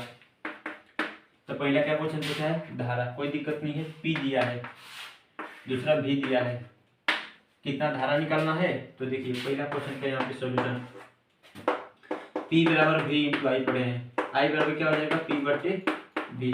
P कितना है 1000 वाट, V कितना है 250, कटा देंगे 25, मतलब कि 250 चौको 100 हो जाएगा, मतलब 4 एम्पियर धारा बहेगा। कितना बहेगा 4 एम्पियर धारा बहेगा। पहला क्वेश्चन हो गया। दूसरा क्वेश्चन क्या पूछ रहा है भाई, आर का मान बताइए। कोई दिक्कत नहीं है, क्या दिया है भी का मान दिया है, पी का मान दिया है, और कितना भी का मान दिया है, आर निकालना है, निकल जाएगा। अभी पढ़े हैं क्या पढ़े, पी बराबर पढ़े हैं वी स्क्वायर बट्टे आर, आर यहाँ पे भेज दीजिए तो वी स्क्वायर बट्टे पी हो जाएगा। सॉरी ये गलती हो जाएगा, इस तरह से लिखना सही नहीं है, ऐसे 3 चिन्ह लगाइए और आर को यहाँ पे पी को यहाँ पे, तो आर बराबर हो जाएगा वी स्क्वायर बट्टे पी। भी का मान कितना है 250, 250 गुणे 250 दो बार लिख दिए, और पी का मान वहाँ नीचे लिखिए। 1 से 1 0 से 1 0 कटेगा, 1 0 से 1 0 कटेगा, ठीक है बाबू। अच्छा, गुणा कर दीजिए, हो जाएगा 625 में गुणा करेंगे 25 से तो हो जाएगा 625, आज 625 भागे 10 कितना हो जाएगा 62.5, 62.5। तो इसका प्रतिरोध कितना हो जाएगा 62.5 हो जाएगा, इसका प्रतिरोध हो जाएगा। आर का मान रहेगा। दूसरा क्वेश्चन था। तीसरा क्वेश्चन क्या पूछा है, तीसरा क्वेश्चन पूछा है कि यदि इसको हम 1 मिनट तक यूज करते हैं तो कितना ऊष्मा उत्पन्न होगा।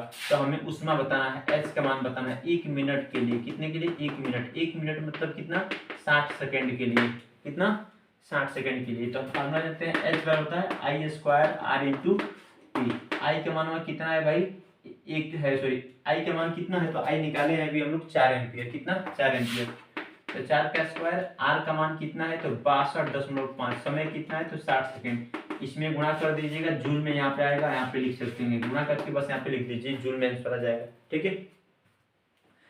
चौथा क्वेश्चन देखते हैं हम लोग, कौन सा चौथा क्वेश्चन, जिसको क्या करना है किलोवाट घंटा में निकालना है।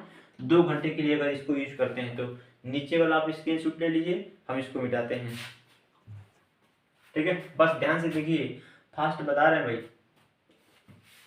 अच्छा भाई चलिए, बोलते बोलते गला सूख गया हमारा। अब देखिए, ये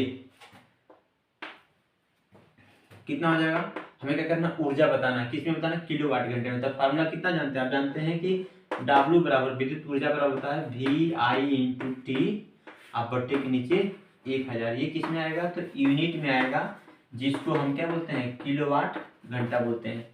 भी का मान कितना है तो भाई 250 है, लिख दीजिए 250। आई का मान कितना है 4 है, लिख दीजिए। कितना समय है 2 घंटा है, लिख दीजिए।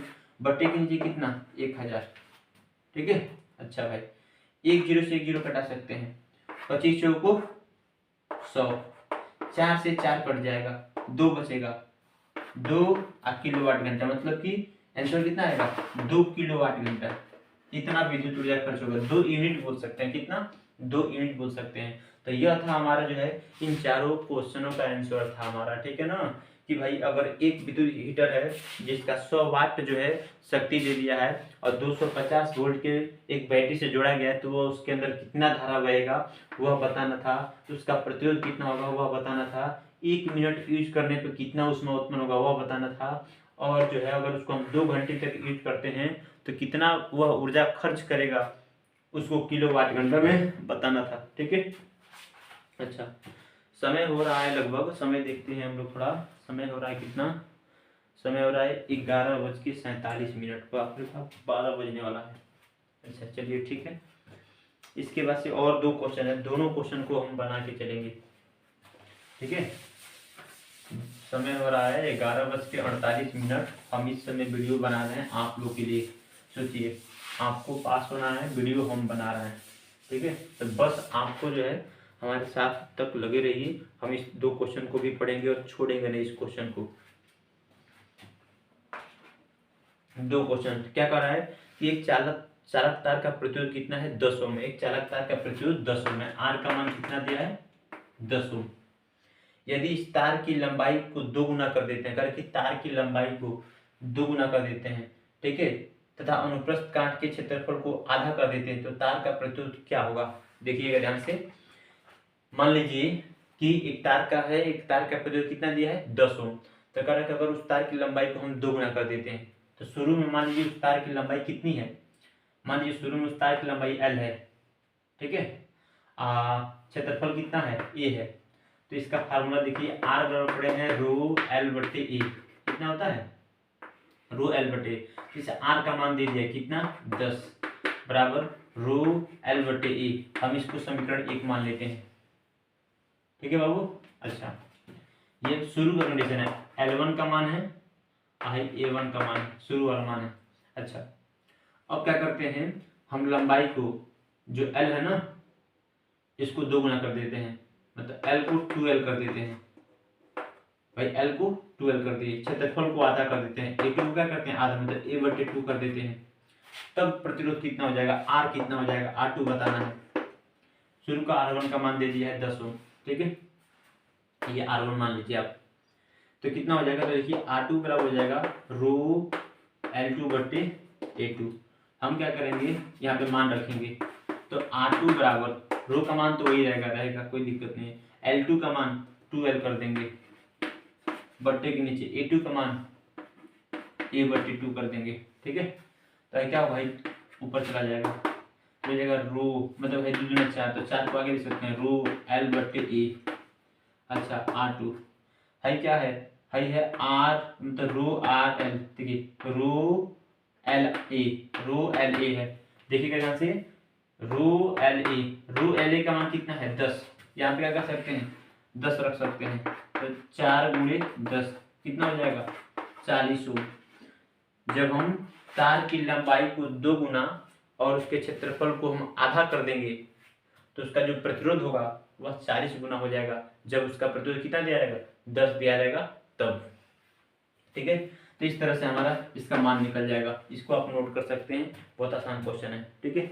एक और क्वेश्चन लास्ट है, इस क्वेश्चन को आपको हल करना है और कमेंट बॉक्स में इसका जवाब देना है। देखिए क्या कर रहा है, इसमें दिया है कि किसी 4 ओम प्रतिरोध से प्रति सेकंड 400 जूल ऊर्जा उष्मा उत्पन्न होती है, मतलब कि क्या बोल रहा है समझिएगा ध्यान से, क्वेश्चन को कर रहा है कि किसी 4 ओम प्रतिरोधक से प्रति सेकंड 400 जूल उष्मा उत्पन्न हो रहा है, मतलब कि हर एक सेकंड में 400 जूल उष्मा उत्पन्न हो रहा है। प्रतिरोधक तार के सिरों पर धारा तथा विभवांतर ज्ञात कीजिए, मतलब कि जो प्रतिरोधक है उसके सिरों पर विभवांतर कितना होगा और धारा कितना होगा, मतलब I और V बताना है। तो देखिए उष्मा का मान दे दिया है, H का मान दे दिया है और R का मान दे दिया है, समय भी दे दिया है, T का मान भी दे दिया है 1 सेकंड के लिए, तो आपको I बता देना है और क्या होता है ना भी बता देना है। ठीक है, तो आपको कमेंट बॉक्स में इसको हल करके इसका आंसर बताना है। देखते हैं कि कौन कौन बच्चा जो है इसका जवाब हमें देता है। ठीक है, तो चलिए आज के लिए इतना ही रहने देते हैं। फिर से अगले वीडियो में हम लोग अगले चैप्टर के जितने भी फार्मूला होंगे और जितने भी न्यूमेरिकल होंगे उन सभी को एक ही वीडियो में कवर करने का प्रयास करेंगे। तो आज के लिए इतना ही। जय हिंद, जय भारत।